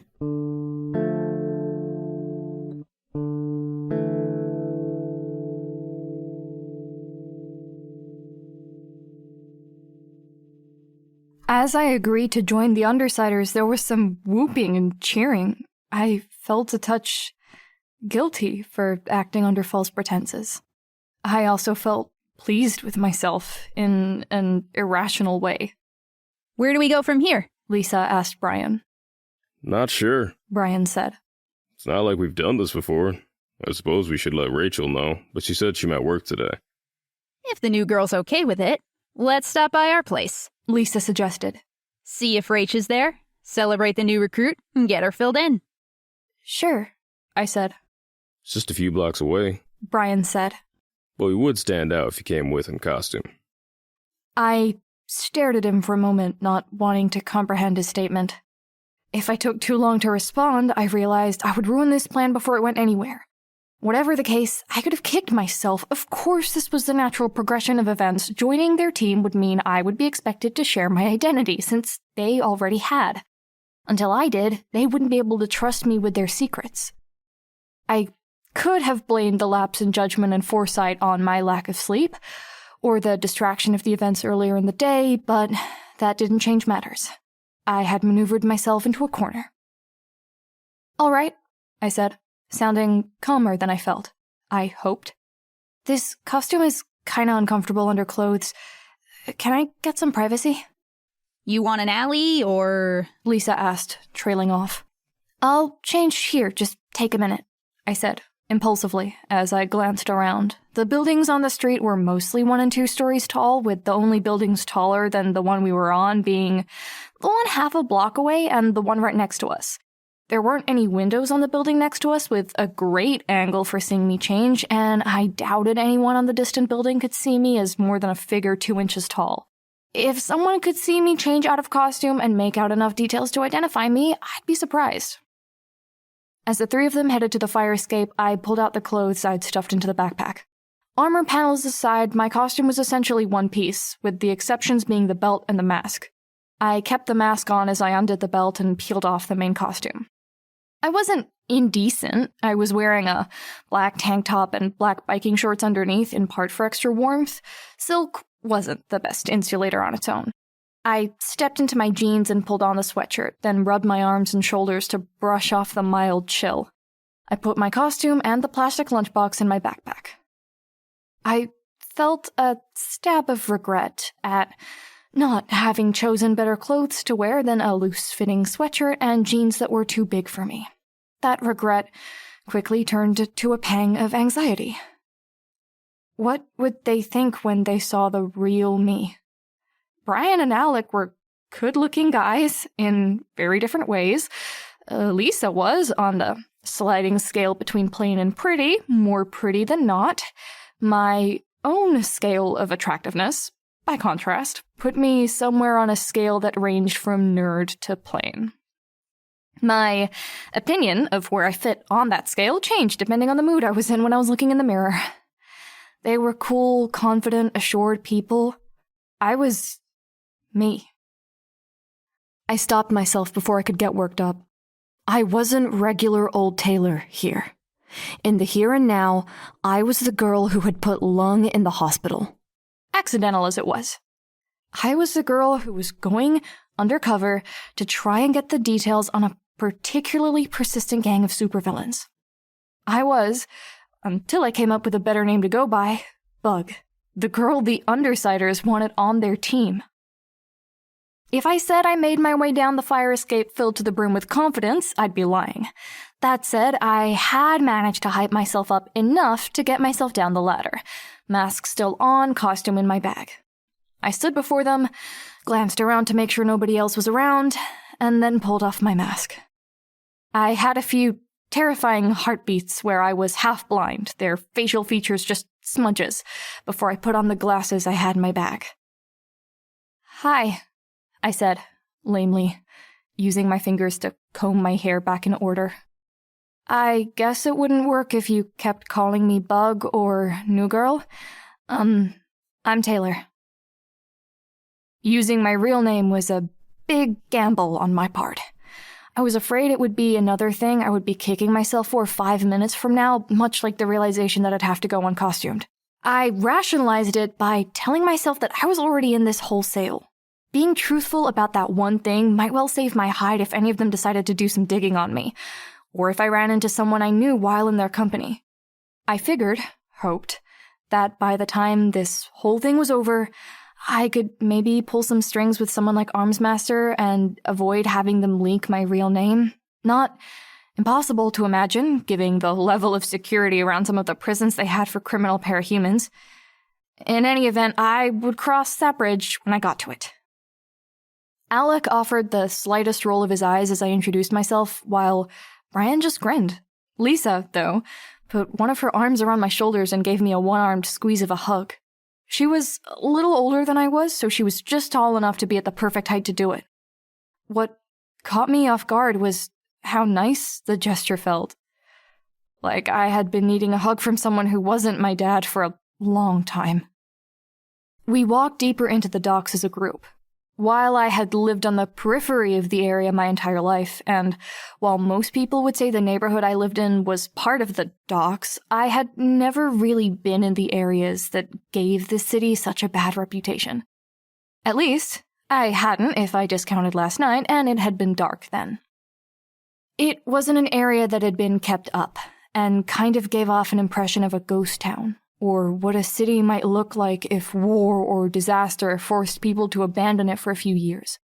Grass and weeds grew between slats in the sidewalk, the road had potholes you could hide a cat in, and the buildings were all faded, consisting of peeling paint, cracked mortar, and rusty metal. The desaturated colors of the buildings were contrasted by splashes of vividly colored graffiti. As we passed what had once been a main road for the trucks traveling between the warehouses and the docks, I saw a row of power lines without wires stretching between them.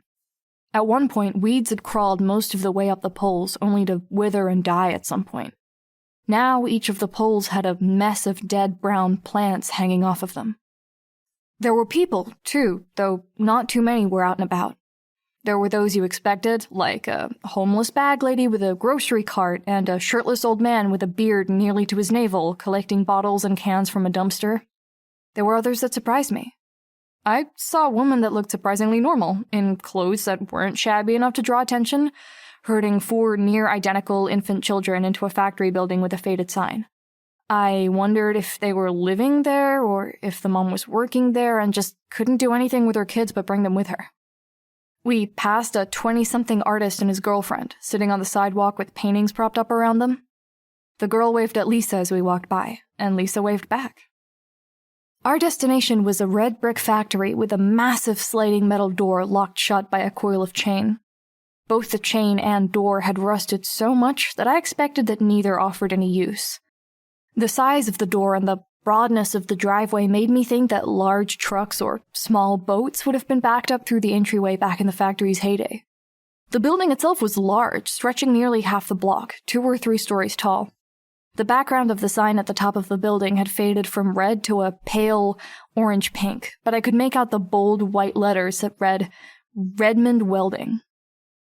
Brian let us in through a small door on the side of the building, rather than the big rusted one. The interior was dark, lit only by rows of dusty windows near the ceiling. I could make out what had been massive machines and treadmills prior to being stripped to their bare bones. Sheets covered most of the empty and rusted husks. Seeing the cobwebs, I reached out with my power and felt bugs throughout. Nobody had been active in here for a long time. Come on, Brian urged me. I looked back and saw that he was halfway up a spiral staircase in the corner. I headed up after him. After seeing the desolation of the first floor, seeing the second floor was a shock. It was a loft, and the contrast was startling. The exterior walls were red brick, and there was no ceiling beyond a roof and a skeleton of metal girders overhead to support it. In terms of general area, the loft seemed to have 3 sections, though it was hard to define because it was such an open layout. The staircase opened up into what I would have termed the living room, though the one room alone had nearly as much floor space as the ground floor of my house did. The space was divided by 2 couches, which were set at right angles from one another, both facing a coffee table and one of the largest television sets I had ever seen. Below the television set were half a dozen video game consoles, a DVD player, and 1 or 2 machines I didn't recognize. I suppose they might have a TiVo, though I'd never seen one. Speakers larger than the TVs my dad and I had at home sat on either side of the whole setup. Behind the couches were tables, some open space with rugs and shelves set against the walls. The shelves were only half filled with books and magazines, while the rest of the shelf space was filled with odds and ends ranging from a discarded shoe to candles. The second section was a collection of rooms. It was hard to label them as such, though, because they were more like cubicles, 3 against each wall with a hallway between them. They were a fair size, and there were 6 doors, but the walls of each room were only 8 or so feet tall, not reaching all the way up to the roof. 3 of the doors had artwork spray-painted on them. The first door had a crown done in a dramatic graffiti style.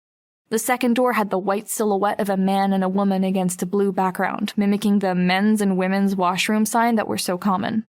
The third had a girl's face with puckered lips. I wondered what the story was there. Nice art, I said, pointing at the door with the crown on it, feeling kinda dumb for making it the first thing I'd said as I entered the room. Thanks, Alec replied. I guess that meant it was his work. I took another second to look around. The far end of the loft, the last of the 3 sections, had a large table and some cabinets. Though I couldn't take a better look without crossing the whole loft, I gathered that their kitchen was in the far end of the loft. Throughout, there was mess. I felt almost rude for paying attention to it, but there were pizza boxes piled on one of the tables, 2 dirty plates on the coffee table in front of the couch, and some clothes draped over the back of one of the couches. I saw pop cans, or maybe beer cans, stacked in a pyramid on the table in the far room. It wasn't so messy that I thought it was offensive, though. It was mess that made a statement. Like, this is our space. No adult supervision here.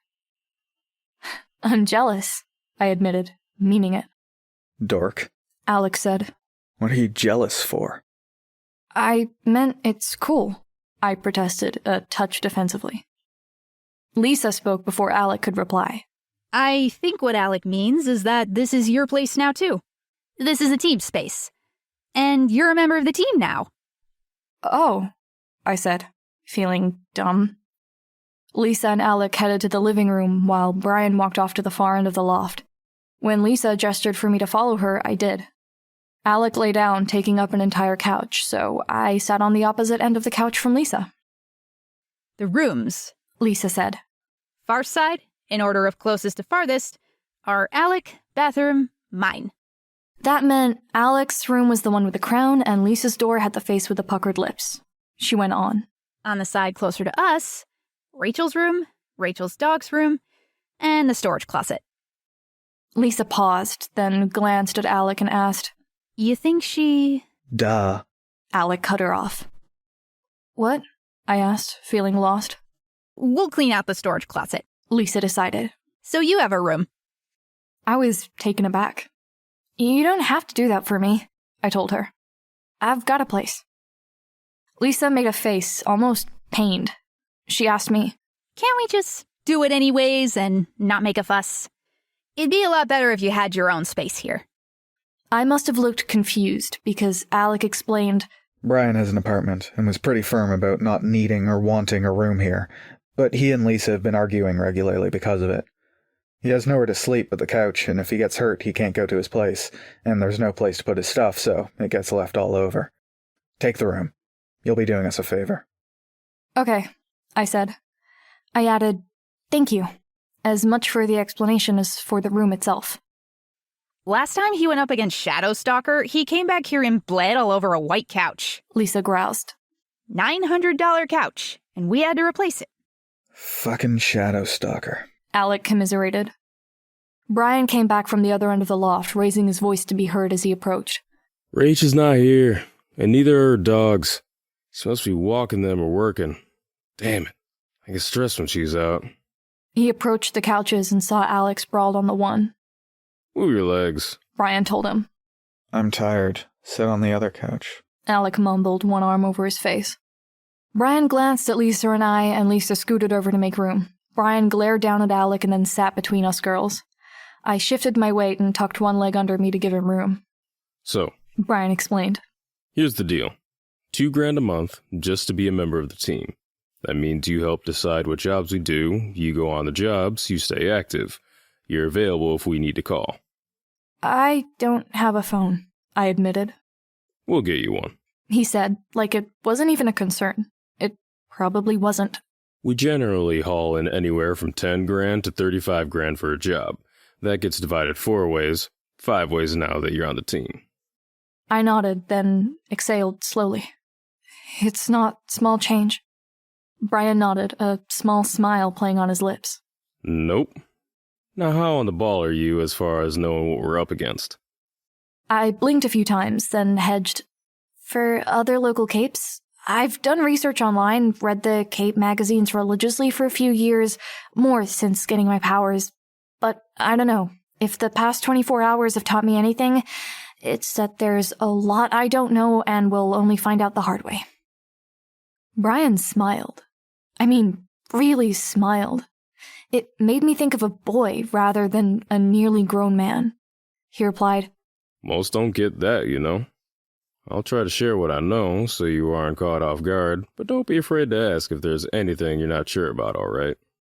I nodded, and his smile widened. He said through a good-natured chuckle, Can't tell you how much of a relief it is that you take this stuff seriously, since some people... He stopped to lean over and kick the side of the couch Alec was lying on. Need me to twist their arms to get them listening, and some people... He jerked his thumb over his right shoulder. Think they know everything. I do know everything, Lisa said. It's my power. What? I said, interrupting Brian. My heartbeat quickened, though I hadn't exactly been relaxed to begin with. You're omniscient? Lisa laughed. No. I do know things, though. My power tells me stuff. Swallowing hard, hoping I wasn't drawing attention by doing so, I asked, Like why I was joining their team? Lisa sat forward and put her elbows on her knees. Like how I knew you were at the library when I sent the messages. If I felt like it, and if I had the know-how, I'm sure I could have figured it out by breaking into the website database and digging through the logs to find the address you connected from. But my power just let me skip that step like that. She snapped her fingers. And why exactly did you mention you knew where she was? Brian queried, his voice a touch too calm. I wanted to see how she'd react. Messing with her a little. Lisa grinned. God damn it. Brian started, but Lisa waved him off. I'm filling the newbie in. She waved him off. Yell at me later. Not giving him a chance to reply, she turned to me and explained. My power fills in the gaps in my knowledge. I generally need some info to start from, but I can use details my power feeds me to figure out more stuff. And it all sort of compounds itself, giving me a steady flow of info. I swallowed. And you knew that a cape was on the way last night? Yeah, she said. Call it a well-educated guess. And you knew the stuff about what happened in the PHQ the same way? Lisa's smile widened. I'll admit I cheated there. Figuring out passwords is pretty easy with my power. I dig through the PHQ's digital paperwork and enjoy a little reality TV by way of their surveillance cameras when I'm bored. It's useful because I'm not only getting the dirt from what I see, hear, and read, but my power fills in the details on stuff like changes in their routine and the team politics. I stared at her, a good part of me horrified that I'd gotten into an undercover situation opposite a girl with super-powered intuition. Taking my silence for awe, she grinned her vulpine smile. It's not that amazing. I'm really best with concrete stuff, where things are, timing, encryption, yada yada. I can read something out of changes in body language or routine, but it's less reliable and kind of a headache. Enough information overload without, you know? I did know. Her explanation echoed my own thoughts regarding my ability to see and hear things through my bugs. Still, her words didn't make me feel that much better. And? Brian said, still glowering at Lisa. Even if she knows a lot, that doesn't mean Lisa can't be a dumbass sometimes. Lisa punched him in the arm. So what are your powers then? I asked Brian and Alec, hoping for a change in topic. They didn't get a chance to tell me. I heard barking from downstairs. A matter of heartbeats later, I was standing 3 paces from the couch. 3 snarling dogs had me backed against the wall, drool flying from their mouths as their teeth gnashed and snapped for my hands and face.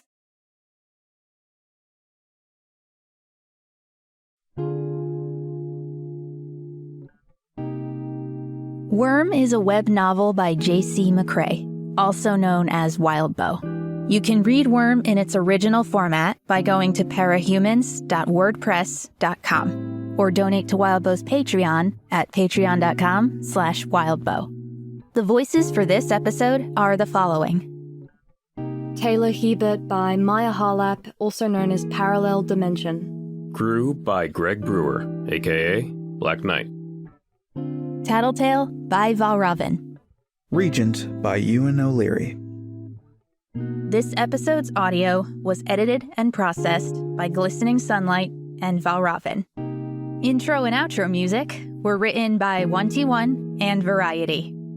If you would like to get involved in this project as a line collator, audio editor, voice actor, or interlude narrator, a link to our audition website and the Migration Broadcasting Discord server are in this episode's description, along with links to support the original author. Thanks for listening.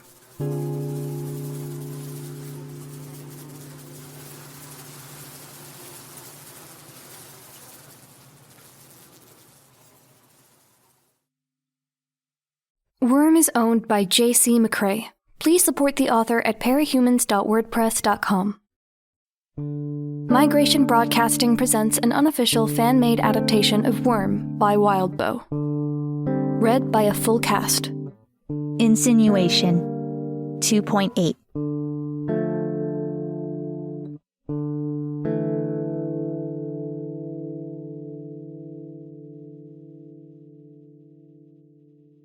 Call off your dogs! Brian shouted. The largest of the dogs, an ugly Rottweiler or a mutt with strong Rottweiler blood, seized my wrist in its jaws. My knees almost buckled in response to the pain, which only worsened when it abruptly snapped its head to one side and wrenched my arm. I fell, and in a heartbeat, the other 2 dogs, a German Shepherd and a hairless terrier with a missing ear and eye, were on me. The German Shepherd set to barking and snapping at my face, occasionally catching the hair that hung in front of my face to pull at it.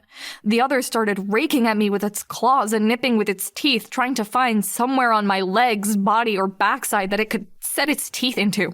While those 2 were at it, the Rottweiler still had my wrists in its teeth, and it began pulling as though it wanted to drag me somewhere. I grit my teeth at the pain and tried to think. Something I could do that would amount to more than curling up into a fetal position to protect my arms, legs, and face. Call off the fucking dogs! I heard Brian bellow again. A tooth or claw scratched my ear. I think that's what spooked me because my composure broke and I cried out.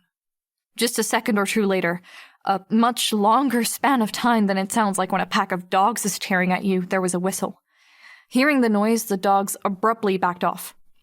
The one-eyed terrier offered one hostile bark followed by a long growl, even as it walked away, as if it still had enough mean left in it, and it had to let it out somehow. Lisa and Alec helped me to my feet. I was shaking like a leaf. One of my hands gripped the forearm of my other arm, as much to stop the worst of the trembling as to cradle the injury. I had tears in the corners of my eyes, and I was clenching my teeth so hard my jaw ached. On the opposite side of the room, Brian was rubbing the back of one of his hands. The 3 dogs were sitting in a neat line 10 feet away from a girl who was lying on the ground. The girl had blood running from both of her nostrils. I recognized her from the picture I'd seen on her wiki page.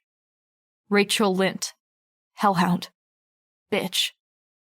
I fucking hate it. Brian growled at the girl, putting emphasis on the swear. When you make me do that. Bitch propped herself up a bit, half against the wall opposite me, so she had a better view of the room. A better view of me. Seeing her in person just confirmed my impressions of her from her picture online. She wasn't attractive. An unkind person might call her butch, and I wasn't feeling particularly kindly towards her. Most of her features looked like they would have been better fit on a guy rather than a girl. She had a square face, thick eyebrows, and a nose that had been broken more than once. Maybe broken again just a moment ago, giving the blood trickling from her nostrils. Even as far as her physical build went, she was solidly built without being fat. The trunk of her body alone was bigger around than mine was with my arms down at my sides, just by virtue of having a thicker, broader torso and having more meat on her bones. She was wearing boots, black jeans with tears all over them, and a green army jacket over a gray hooded sweatshirt. Her auburn hair was cut short-ish. I took a deep breath. Then, speaking slowly so I wouldn't stumble over my words or let a tremor into my voice, I asked, "Why the fuck did you do that?" She didn't reply. Instead, she licked her upper lip clean of blood and smiled. It was a mean, smug sneer of a smile. Even though she was the one lying on the ground with a bloody nose, she somehow had it in her head that she'd beat me. Or something. God fucking damn it! Brian was shouting. He went on to say something else, but I didn't really hear it over the buzzing of my power in my ears. I realized I was clenching my fist and habitually forced myself to relax it. Then, like I had done so many times over the past few days and weeks, I searched for a reason to justify why I was backing down. It was almost reflexive. When the bullies got on my case, I always had to take a moment to collect myself and tell myself why I couldn't or shouldn't retaliate. For a moment, I felt adrift. Around the same time that I realized I couldn't find a reason to back off, I realized I had already wrenched free of Lisa and Alec's support and crossed half of the room at a run. I reached for my bugs and realized I'd been using my power without thinking about it. They were already gathering at the stairs and by the windows. All it took was a thought, and they started flowing into the room in greater numbers. Cockroaches, earwigs, spiders, and flies. Not as many as I might have liked. I hadn't been using my power for long enough to gather those from further around the neighborhood, but it was enough to count. Bitch saw me approaching and raised her fingers to her mouth, but I didn't give her a chance to signal her animals. I kicked for her face like I might kick a soccer ball, and she aborted the whistle to cover her head with her arms. My foot bounced off of one of her arms, and her entire body recoiled as she flinched. Because I hadn't slowed down before reaching her, I had to use my hands to stop myself from running into the wall. A line of red-hot pain ran down my arm at the impact, starting at the point where the Rottweiler had bitten my wrist. Reminded of the dogs, I glanced to my right and saw the largest of them standing, ready to come to his master's aid. I brought a large share of my bugs in between myself and the beasts. The last I saw of them before the swarm blocked most of my view, the dogs were rapidly backing away from the swarm, startled. Finding myself standing over Bitch, braced against the wall, I pressed the attack. Her arms were covering her face and chest, but I saw her exposed ear as a target and brought my foot down on it.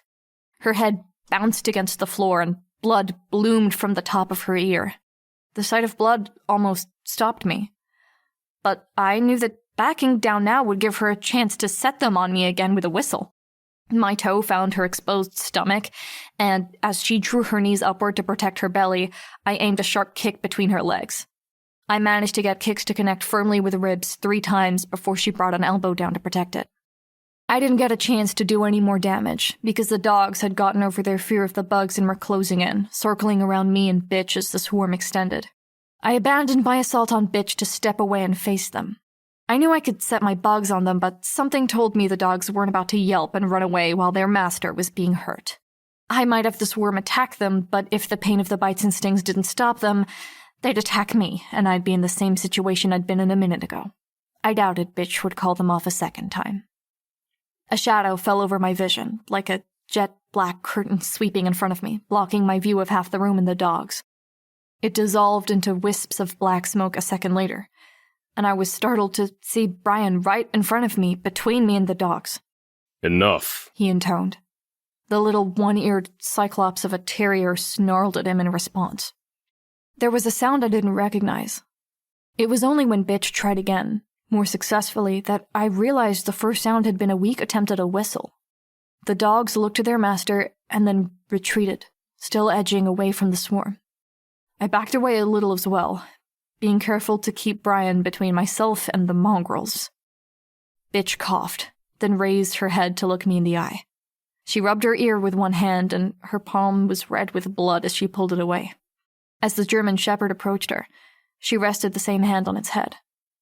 The other 2 dogs moved closer to her, as if they could protect her, but their attention was fixed entirely on me and Brian. When a good few seconds had passed and Bitch had made no further overtures of aggression towards me, I sent an instruction to the swarm to make their exit. I could see Brian visibly relax as they faded into the cracks. No more fighting, he said, his voice calmer. I'm directing that at you, Rachel. You deserved whatever Taylor gave you.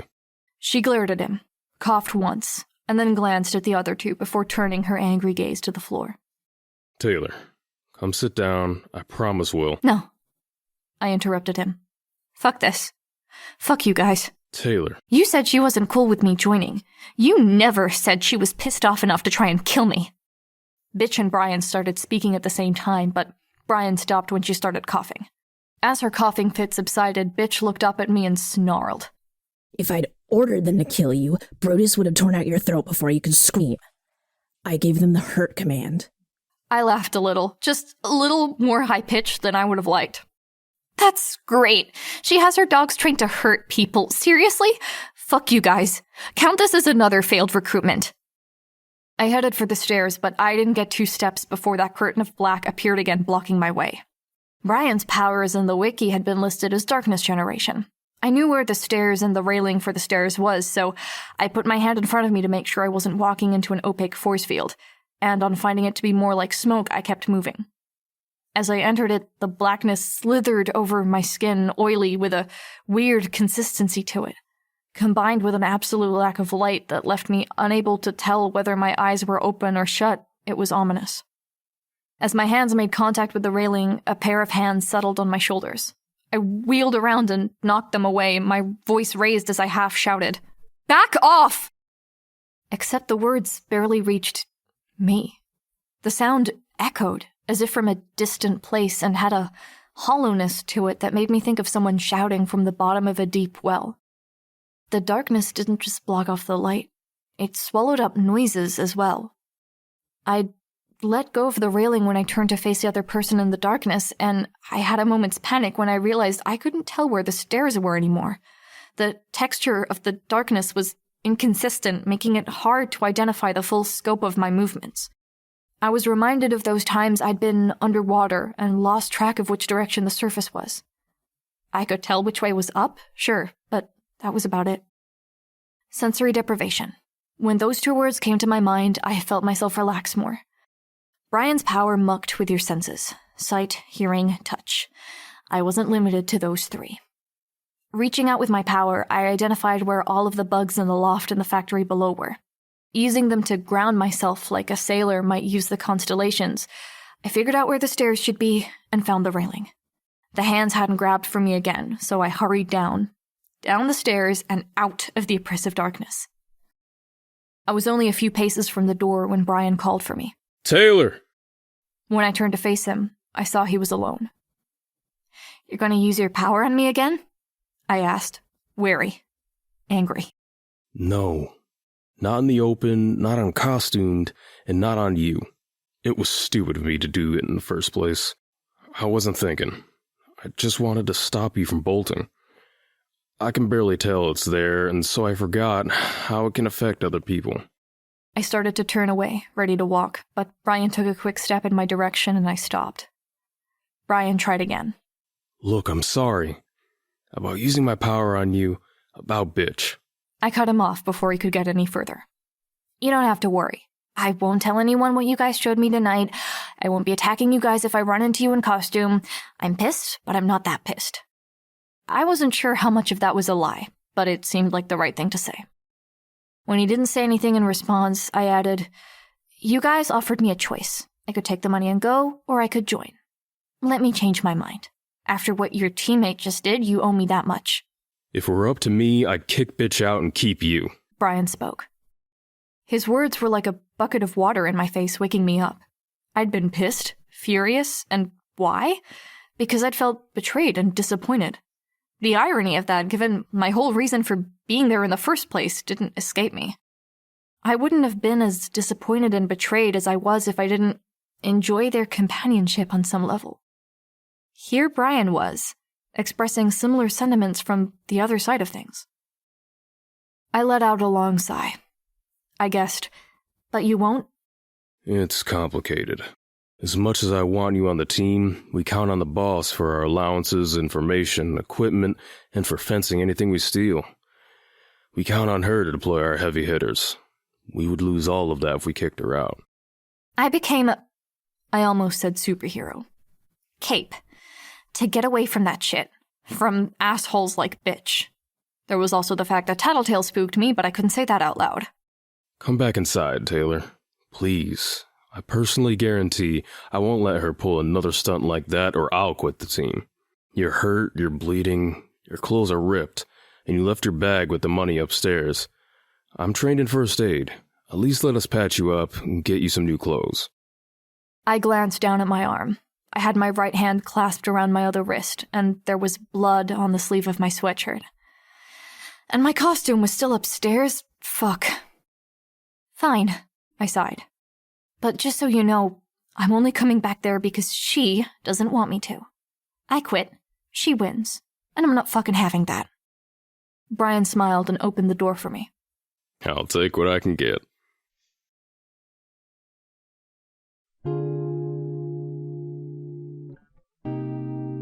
Worm is a web novel by J.C. McCrae, also known as Wildbow.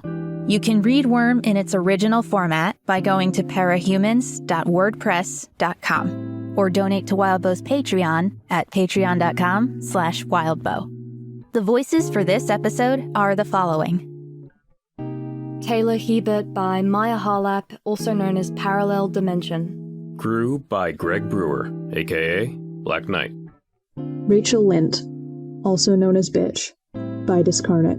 This episode's audio was edited and processed by Sun and Valravn. Intro and outro music were written by 1T1 and Variety. If you would like to get involved in this project as a line collator, audio editor, voice actor, or interlude narrator, a link to our audition website and the Migration Broadcasting Discord server are in this episode's description, along with links to support the original author. Thanks for listening.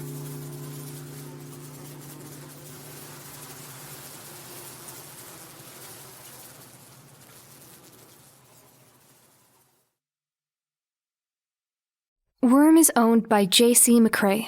Please support the author at parahumans.wordpress.com. Migration Broadcasting presents an unofficial fan-made adaptation of Worm by Wildbow. Read by a full cast. Insinuation 2.9.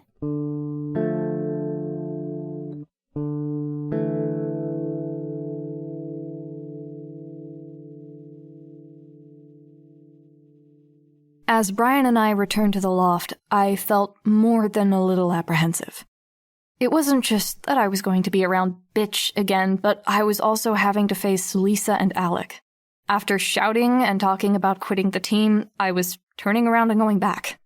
A part of me wanted to apologize, but a larger part of me felt I shouldn't. I had been justified in everything I had said and done, right? Maybe it was just because I wasn't used to violence or raising my voice.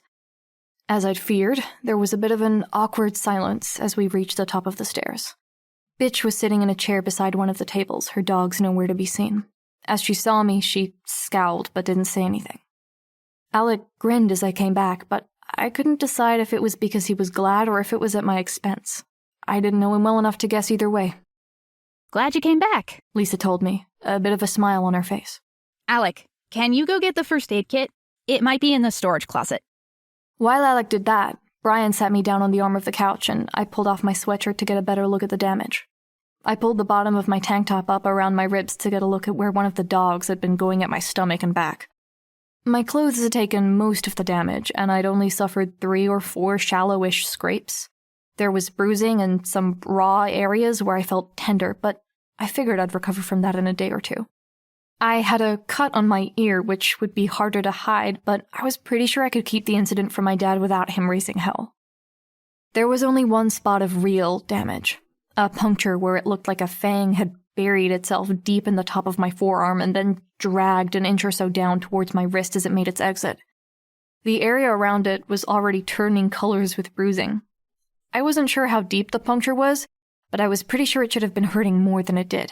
The blood from the injury had trickled down my arm, and it was still welling out. Christ, I said, mostly to myself.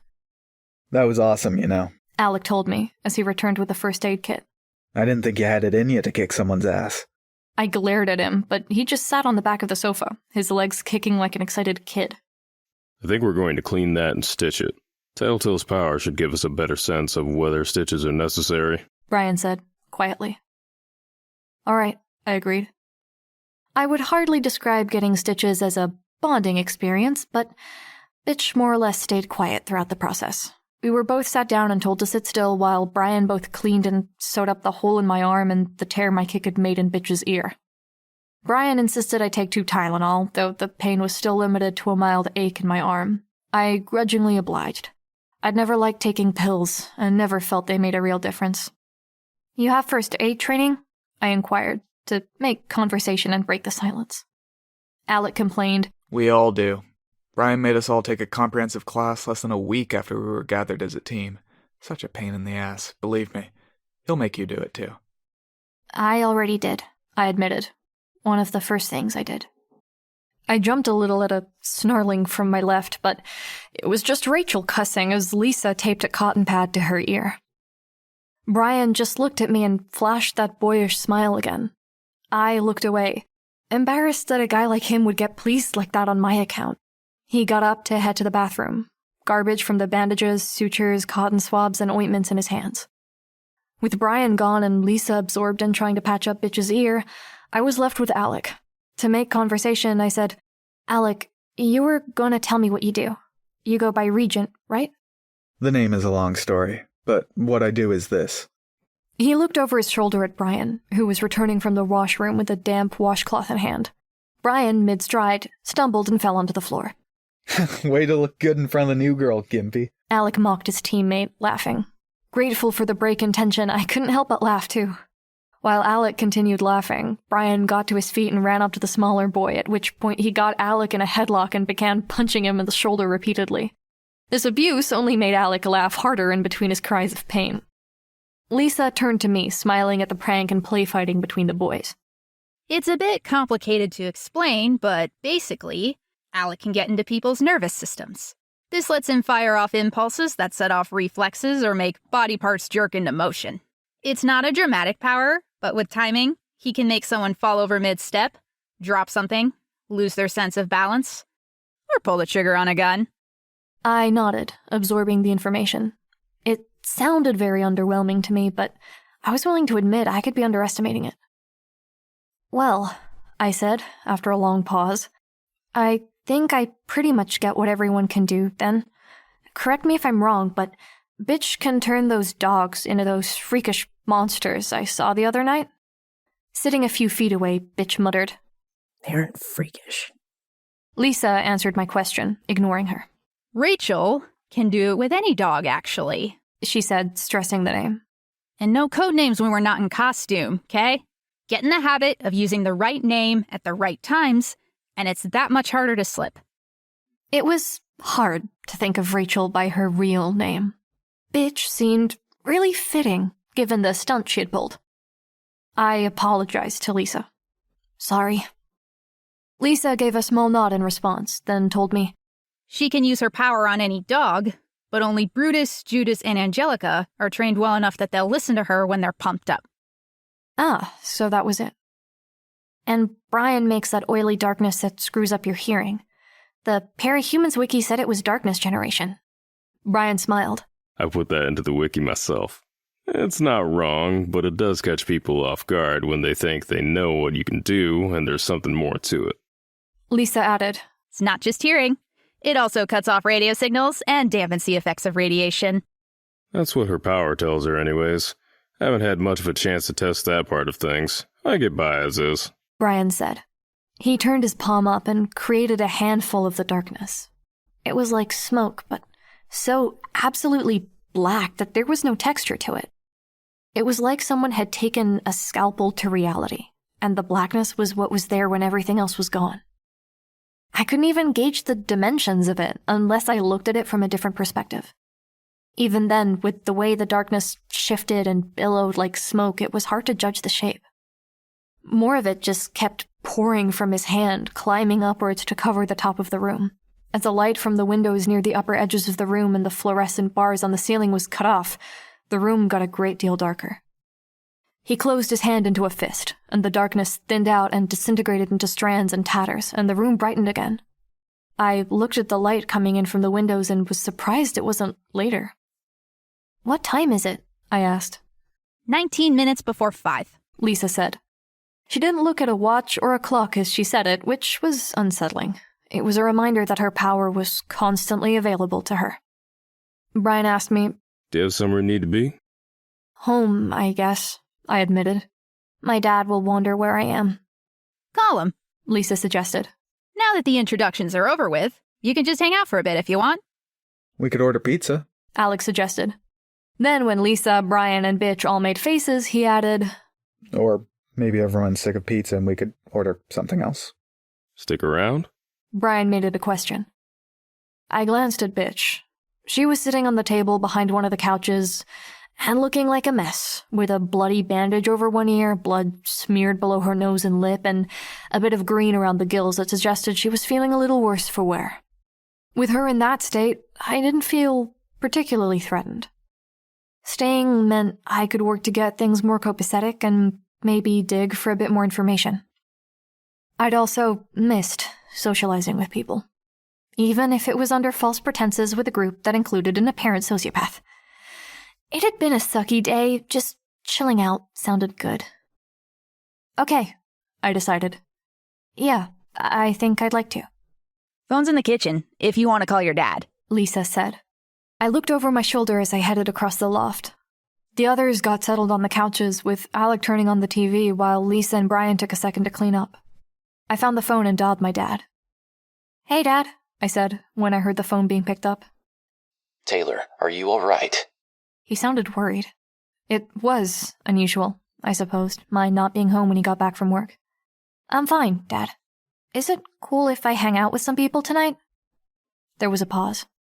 Taylor, if there's anyone that's making you make this call, the bullies or someone else, tell me everything is fine.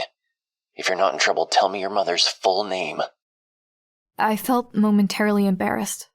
Was it so unusual for me to hang out with people? I knew my dad was just trying to keep me safe, but it was bordering on the ridiculous. Annette Rose Hebert, I told him. Really, Dad, it's cool. You're really okay. My gaze roved over to the kitchen, taking in the details as I gave him my assurances. Better than ever. I kind of made some friends, I said. My eyes settled on their dining room table. There was a stack of money wrapped with a paper band, just as the money in the lunchbox had been.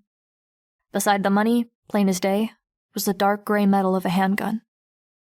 My attention caught by the gun, I only barely caught my dad's question. What are they like? They seem like good people. I lied.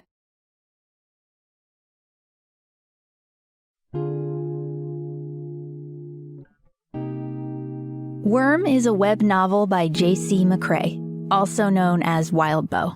You can read Worm in its original format by going to parahumans.wordpress.com or donate to Wildbow's Patreon at patreon.com/wildbow. The voices for this episode are the following. Taylor Hebert by Maia Harlap, also known as ParallelDimension. Crew by Greg Brewer, a.k.a. Black Knight. Tattletale by Valravn. Regent by Ewan O'Leary. Rachel Lint, also known as Bitch, by Discarnate. Terry Tibke is the voice of Danny Hebert. This episode's audio was edited and processed by Fjodor and Valravn. Intro and outro music were written by 1T1 and Variety. If you would like to get involved in this project as a line collator, audio editor, voice actor, or interlude narrator, a link to our audition website and the Migration Broadcasting Discord server are in this episode's description, along with links to support the original author. Thanks for listening.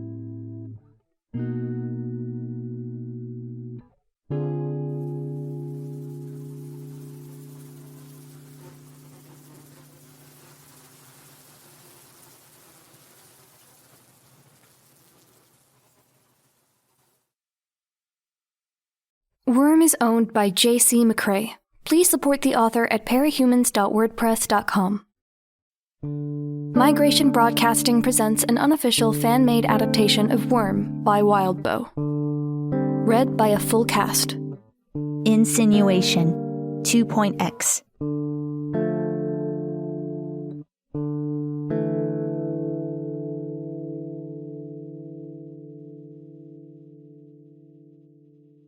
There were very few things, in Victoria Dallin's estimation, that were cooler than flying. The invisible force field that extended a few millimeters over her skin and clothes just made it better. The field kept the worst of the chill from touching her, but still let her feel the wind on her skin and in her hair. Bugs didn't splat against her face like they did against car windshields, even when she was pushing 80 miles an hour. Spotting her target, she whooped and plunged for the ground, gaining speed where anyone else would be slowing down. She hit the asphalt hard enough to crack it and send fragments of it into the air, touching ground with her knee and foot, one arm extended. She stayed in that kneeling position for just heartbeats, letting her platinum curls and the cape that was draped over one of her shoulders flutter in the wake of air that had followed her descent. She met the eyes of her quarry with a steely glare. She'd practiced that landing for weeks to get it right. The man was a 20-something Caucasian with a shaved head, a dress shirt with the sleeves rolled up, jeans and work boots. He took one look at her and bolted. Victoria grinned as he disappeared down the far end of the alley. She rose from her kneeling position, dusted herself off, and ran her fingers through her hair to tidy it. Then she raised herself a foot off the ground and flew after him at an easy 45 miles an hour. It didn't take a minute to catch him, even with the head start she had given him. She flew just past him, grazing him. An instant later, she came to a dead stop, facing him. Again, the wind made for a dramatic flourish as it stirred her hair, her cape, and the skirt of her costume. The woman you attacked was named Andrea Young, she spoke. The man looked over his shoulder as if gauging his escape routes. Don't even think about it, Fugly, she told him. You know I'd catch you, and trust me, I'm already pissed off enough without you wasting my time. I didn't do anything, the man snarled. Andrea Young! Victoria raised her voice. As she shouted, she exercised her power. The man quailed as though she'd slapped him. A black college student was beaten so badly she needed medical attention. Her teeth were knocked out. You're trying to tell me that you, a skinhead with swollen knuckles, someone who was in the crowd watching paramedics arrive with an expression bordering on glee, you didn't do anything? I didn't do nothing worth caring about, he sneered. His bravado was tempered by a second look over his shoulder, as if he'd very much like to be elsewhere right that moment. She flew forward, her fists catching him by the collar. For just a moment, she contemplated slamming him up against a wall. It would have been fitting and satisfying to shove him hard enough against the brick to crack it, then drop him into the dumpster that sat at the wall's base. Instead, she pulled up a little, bringing the two of them to a stop. They were now just high enough above the ground that he'd feel uncomfortable with the height. The dumpster, mostly empty, was directly below him, but she doubted he was paying attention to anything but her. I think it's a safe bet to say you're a member of Empire 88, she told him, meeting his eyes with a hard stare.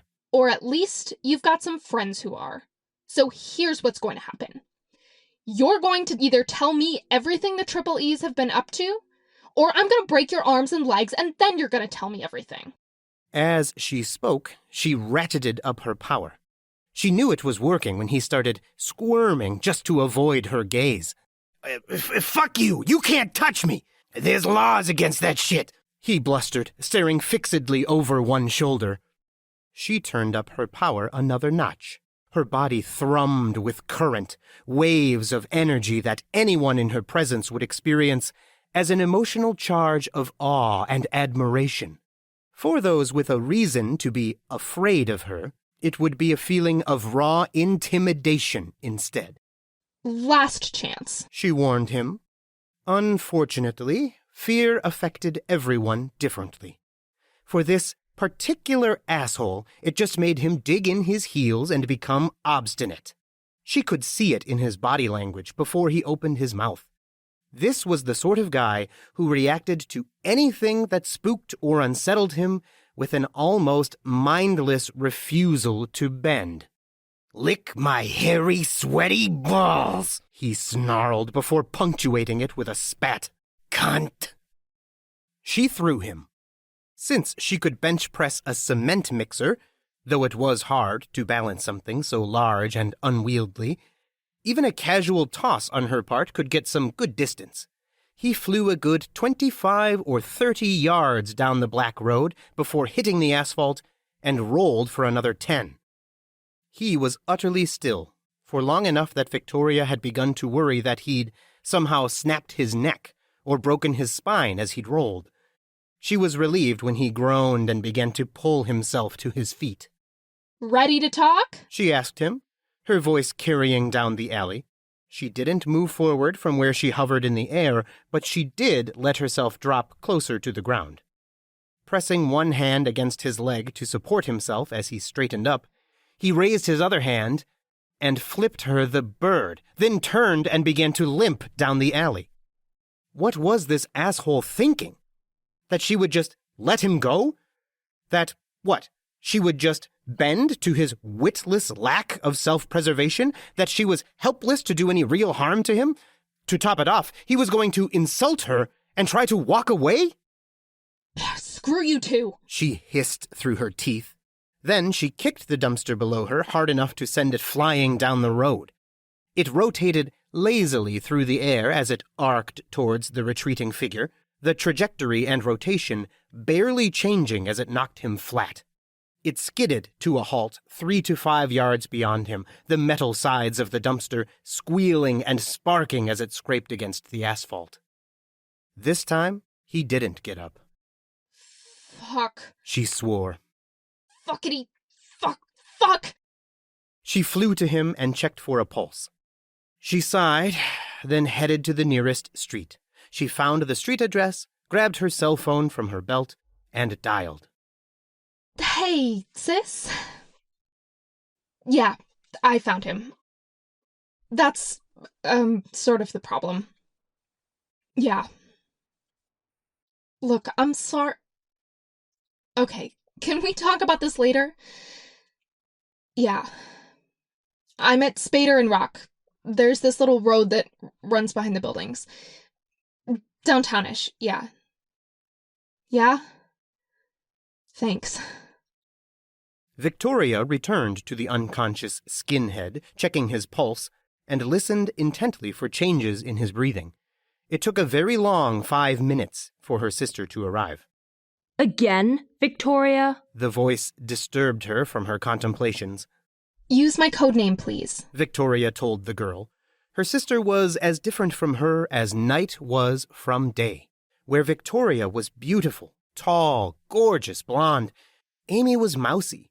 Victoria's costume showed off her figure with a white one-piece dress that came to mid-thigh, with shorts underneath, an over-the-shoulder cape, high boots, and a golden tiara with spikes radiating from it, vaguely reminiscent of the sun's rays or the Statue of Liberty. Amy's costume, by contrast, was only a shade away from being a burqa. Amy wore a robe with a large hood and a scarf that covered the lower half of her face. The robe was alabaster white and had a medic's red cross on the chest and the back.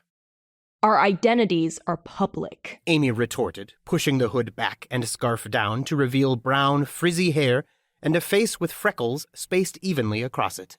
It's the principle of the thing, Victoria replied.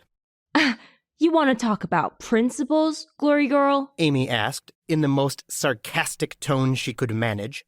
This is the sixth time you've nearly killed someone. That I know about. I'm strong enough to lift an SUV over my head, Victoria muttered. It's hard to hold back all the time. I'm sure Carol would buy that line, Amy said, making it clear in her tone she wasn't. But I know you better than anyone. If you're having trouble holding back, the problem isn't here. She poked Victoria in the bicep. It's here. She jabbed her sister in the forehead, hard. Victoria didn't even blink. Look, can you just fix him? Victoria pleaded. I'm thinking I shouldn't, Amy said, quietly. What? There's consequences, Vicky. If I help you now, what's gonna stop you from doing it again? I can call the paramedics. I know some good people from the hospital. They could probably fix him up all right. Hey, Victoria said. That's not funny. He goes to the hospital. People ask questions. Yeah, I'm well aware, Amy said, her voice hushed. This isn't like me getting grounded. I'd get pulled into court on charges of aggravated assault and battery. That doesn't just fuck with me. It fucks with our family, all of New Wave. Everything we've struggled to build. Amy frowned and looked at the fallen man. I know you're not keen on the superhero thing, but you'd really go that far? You'd do that to us? To me? Amy pointed a finger at her sister. That's not me. It's not my fault we're at this point. It's you. You're crossing the line, going too far. Which is exactly what people who criticize New Wave are scared of. We're not government-sponsored, we're not protected or organized or regulated in the same way. Everyone knows who we are under our masks. That means we have to be accountable.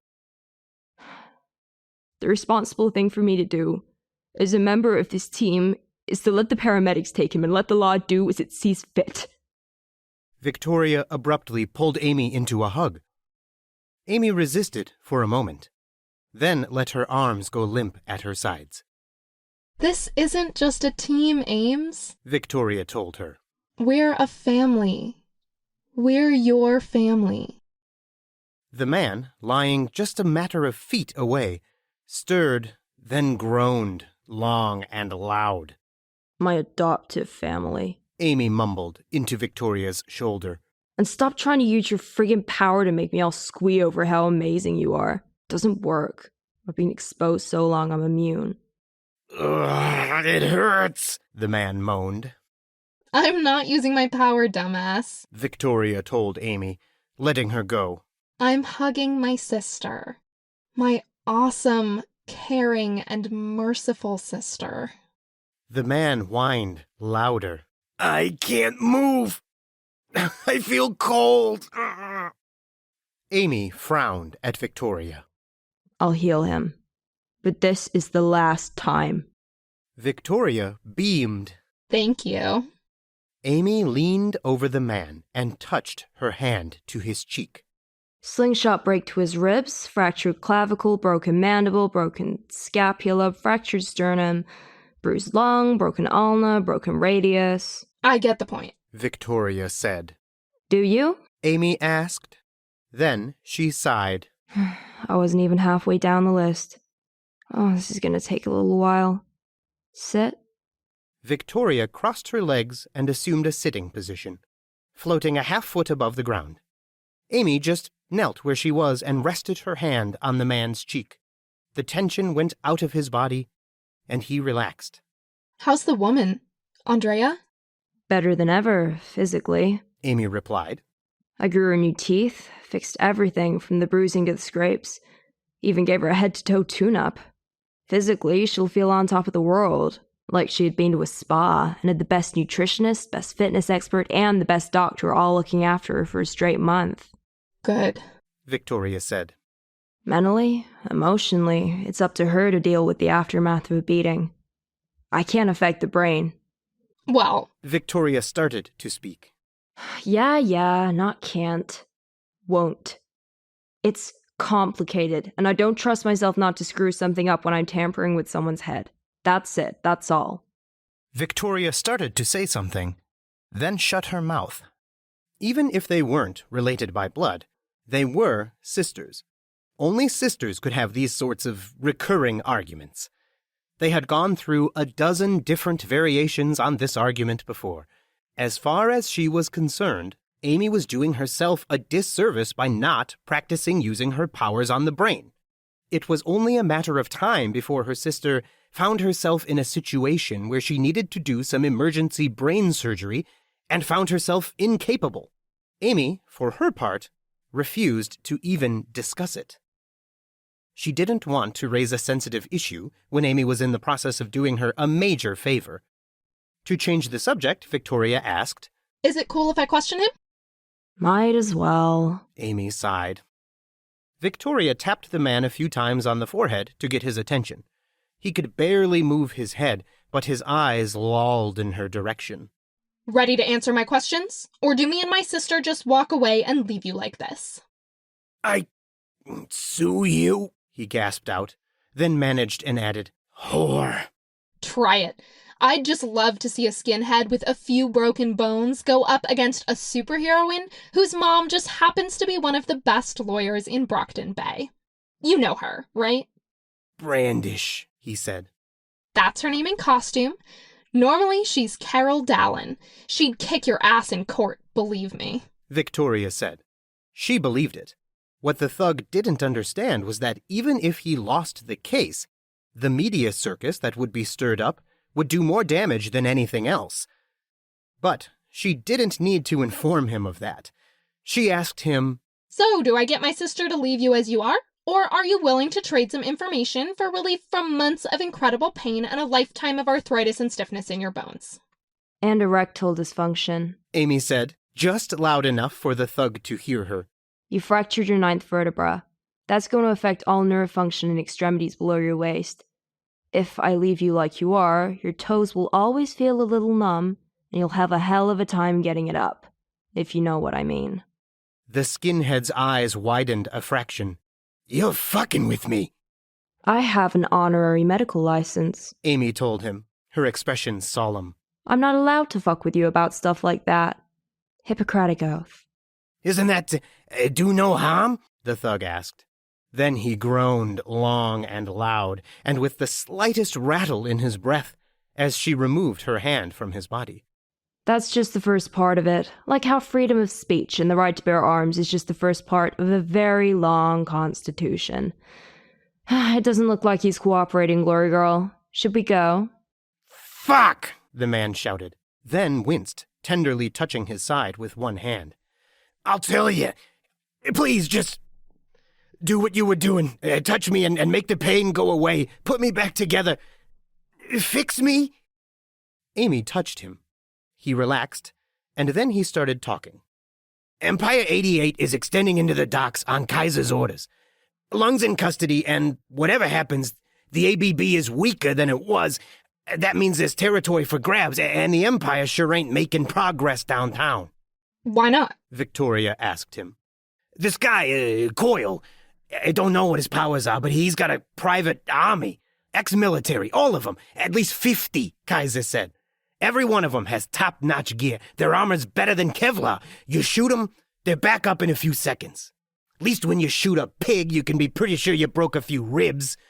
But that's not the fucked up thing. These guys, they've got these lasers hooked up to the machine guns they carry around. If they don't think bullets are doing it, or if they're after people who are behind cover, they fire off these purple laser beams that can cut through steel, tear through any cover you're standing behind, burn through you, too.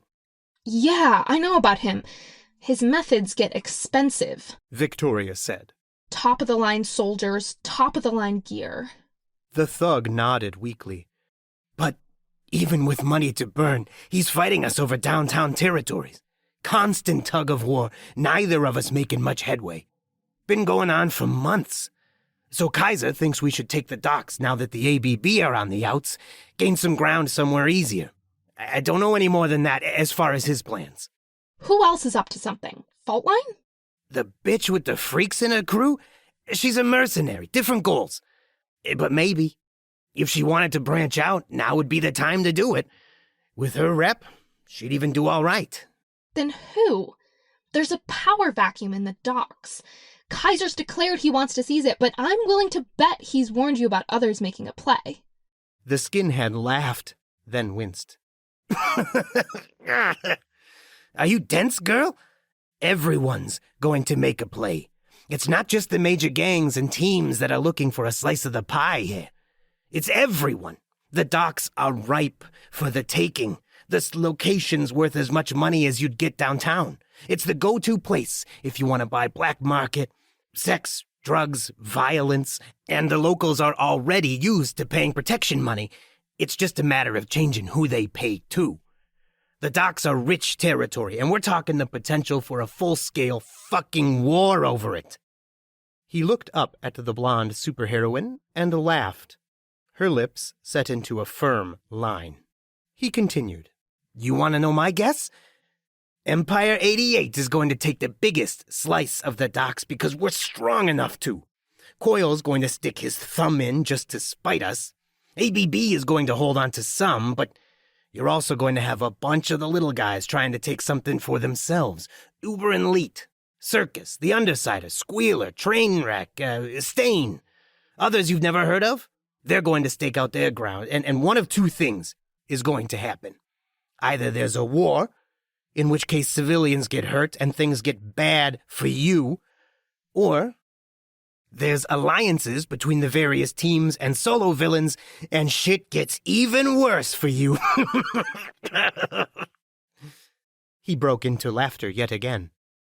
Come on, Panacea, Victoria said as she stood up, touched ground with her boots, and brushed her skirt straight. We've gotten enough. You sure? I'm not done yet, Amy told her. You fixed the bruises and scrapes? Broken bones? Everything that could get her into trouble, in other words. Yeah, but I didn't fix everything, Amy replied. Good enough, Victoria decided. Hey, the skinhead shouted. The deal was you'd fix me if I talked. Did you fix my cock? He tried to struggle to get to his feet, but his legs buckled under him. Hey, I can't fucking walk. I'll fucking sue you. Victoria's expression changed in an instant, and her power flooded out, blindsiding the thug. For an instant, his eyes were like those of a panicked horse, all whites rolling around, unfocused. She grabbed him by the shirt collar, lifted him up, and growled into his ear, her voice just above a whisper. Try it. My sister just healed you. Most of you. With a touch. Did you ever wonder what else she could do? Ever think maybe she could break you just as easily? Or change the color of your skin, you racist fuck? I'll tell you this. I'm not half as scary as my little sister is. She let him go. He collapsed in a heap on the ground. As the two sisters walked away, Victoria pulled her cell phone out of a pouch on her belt with her free hand. Turning to Amy, she said, "Thank you." Play safe, Victoria. I can't bring people back from the dead. And once you've gone that far... I'll be good. I'll be better. Victoria promised as she dialed with one hand. She put the phone to her ear. Hello? Emergency services? Requesting special line. New wave, Glory Girl. Incapacitated criminal for you to pick up. No powers. No rush. I can hold. Looking over her shoulder, Victoria noted the thug, still floundering and half-crawling. He's not gonna get up? He'll be numb from the waist down for another 3 hours. His left arm will be iffy for about that long too, so he's not gonna move unless he can drag himself somewhere with just one limb. He'll also have numb toes for a good month or so too. Amy smiled. You didn't actually... No. Nothing was broken, and I didn't screw up anything beyond a temporary numbness. But he doesn't know that. Fear and doubt will complete the effect, and the suggestion becomes a self-fulfilling prophecy. Amy! Victoria laughed, hugging her sister with one arm. Weren't you just saying you weren't going to mess with people's heads?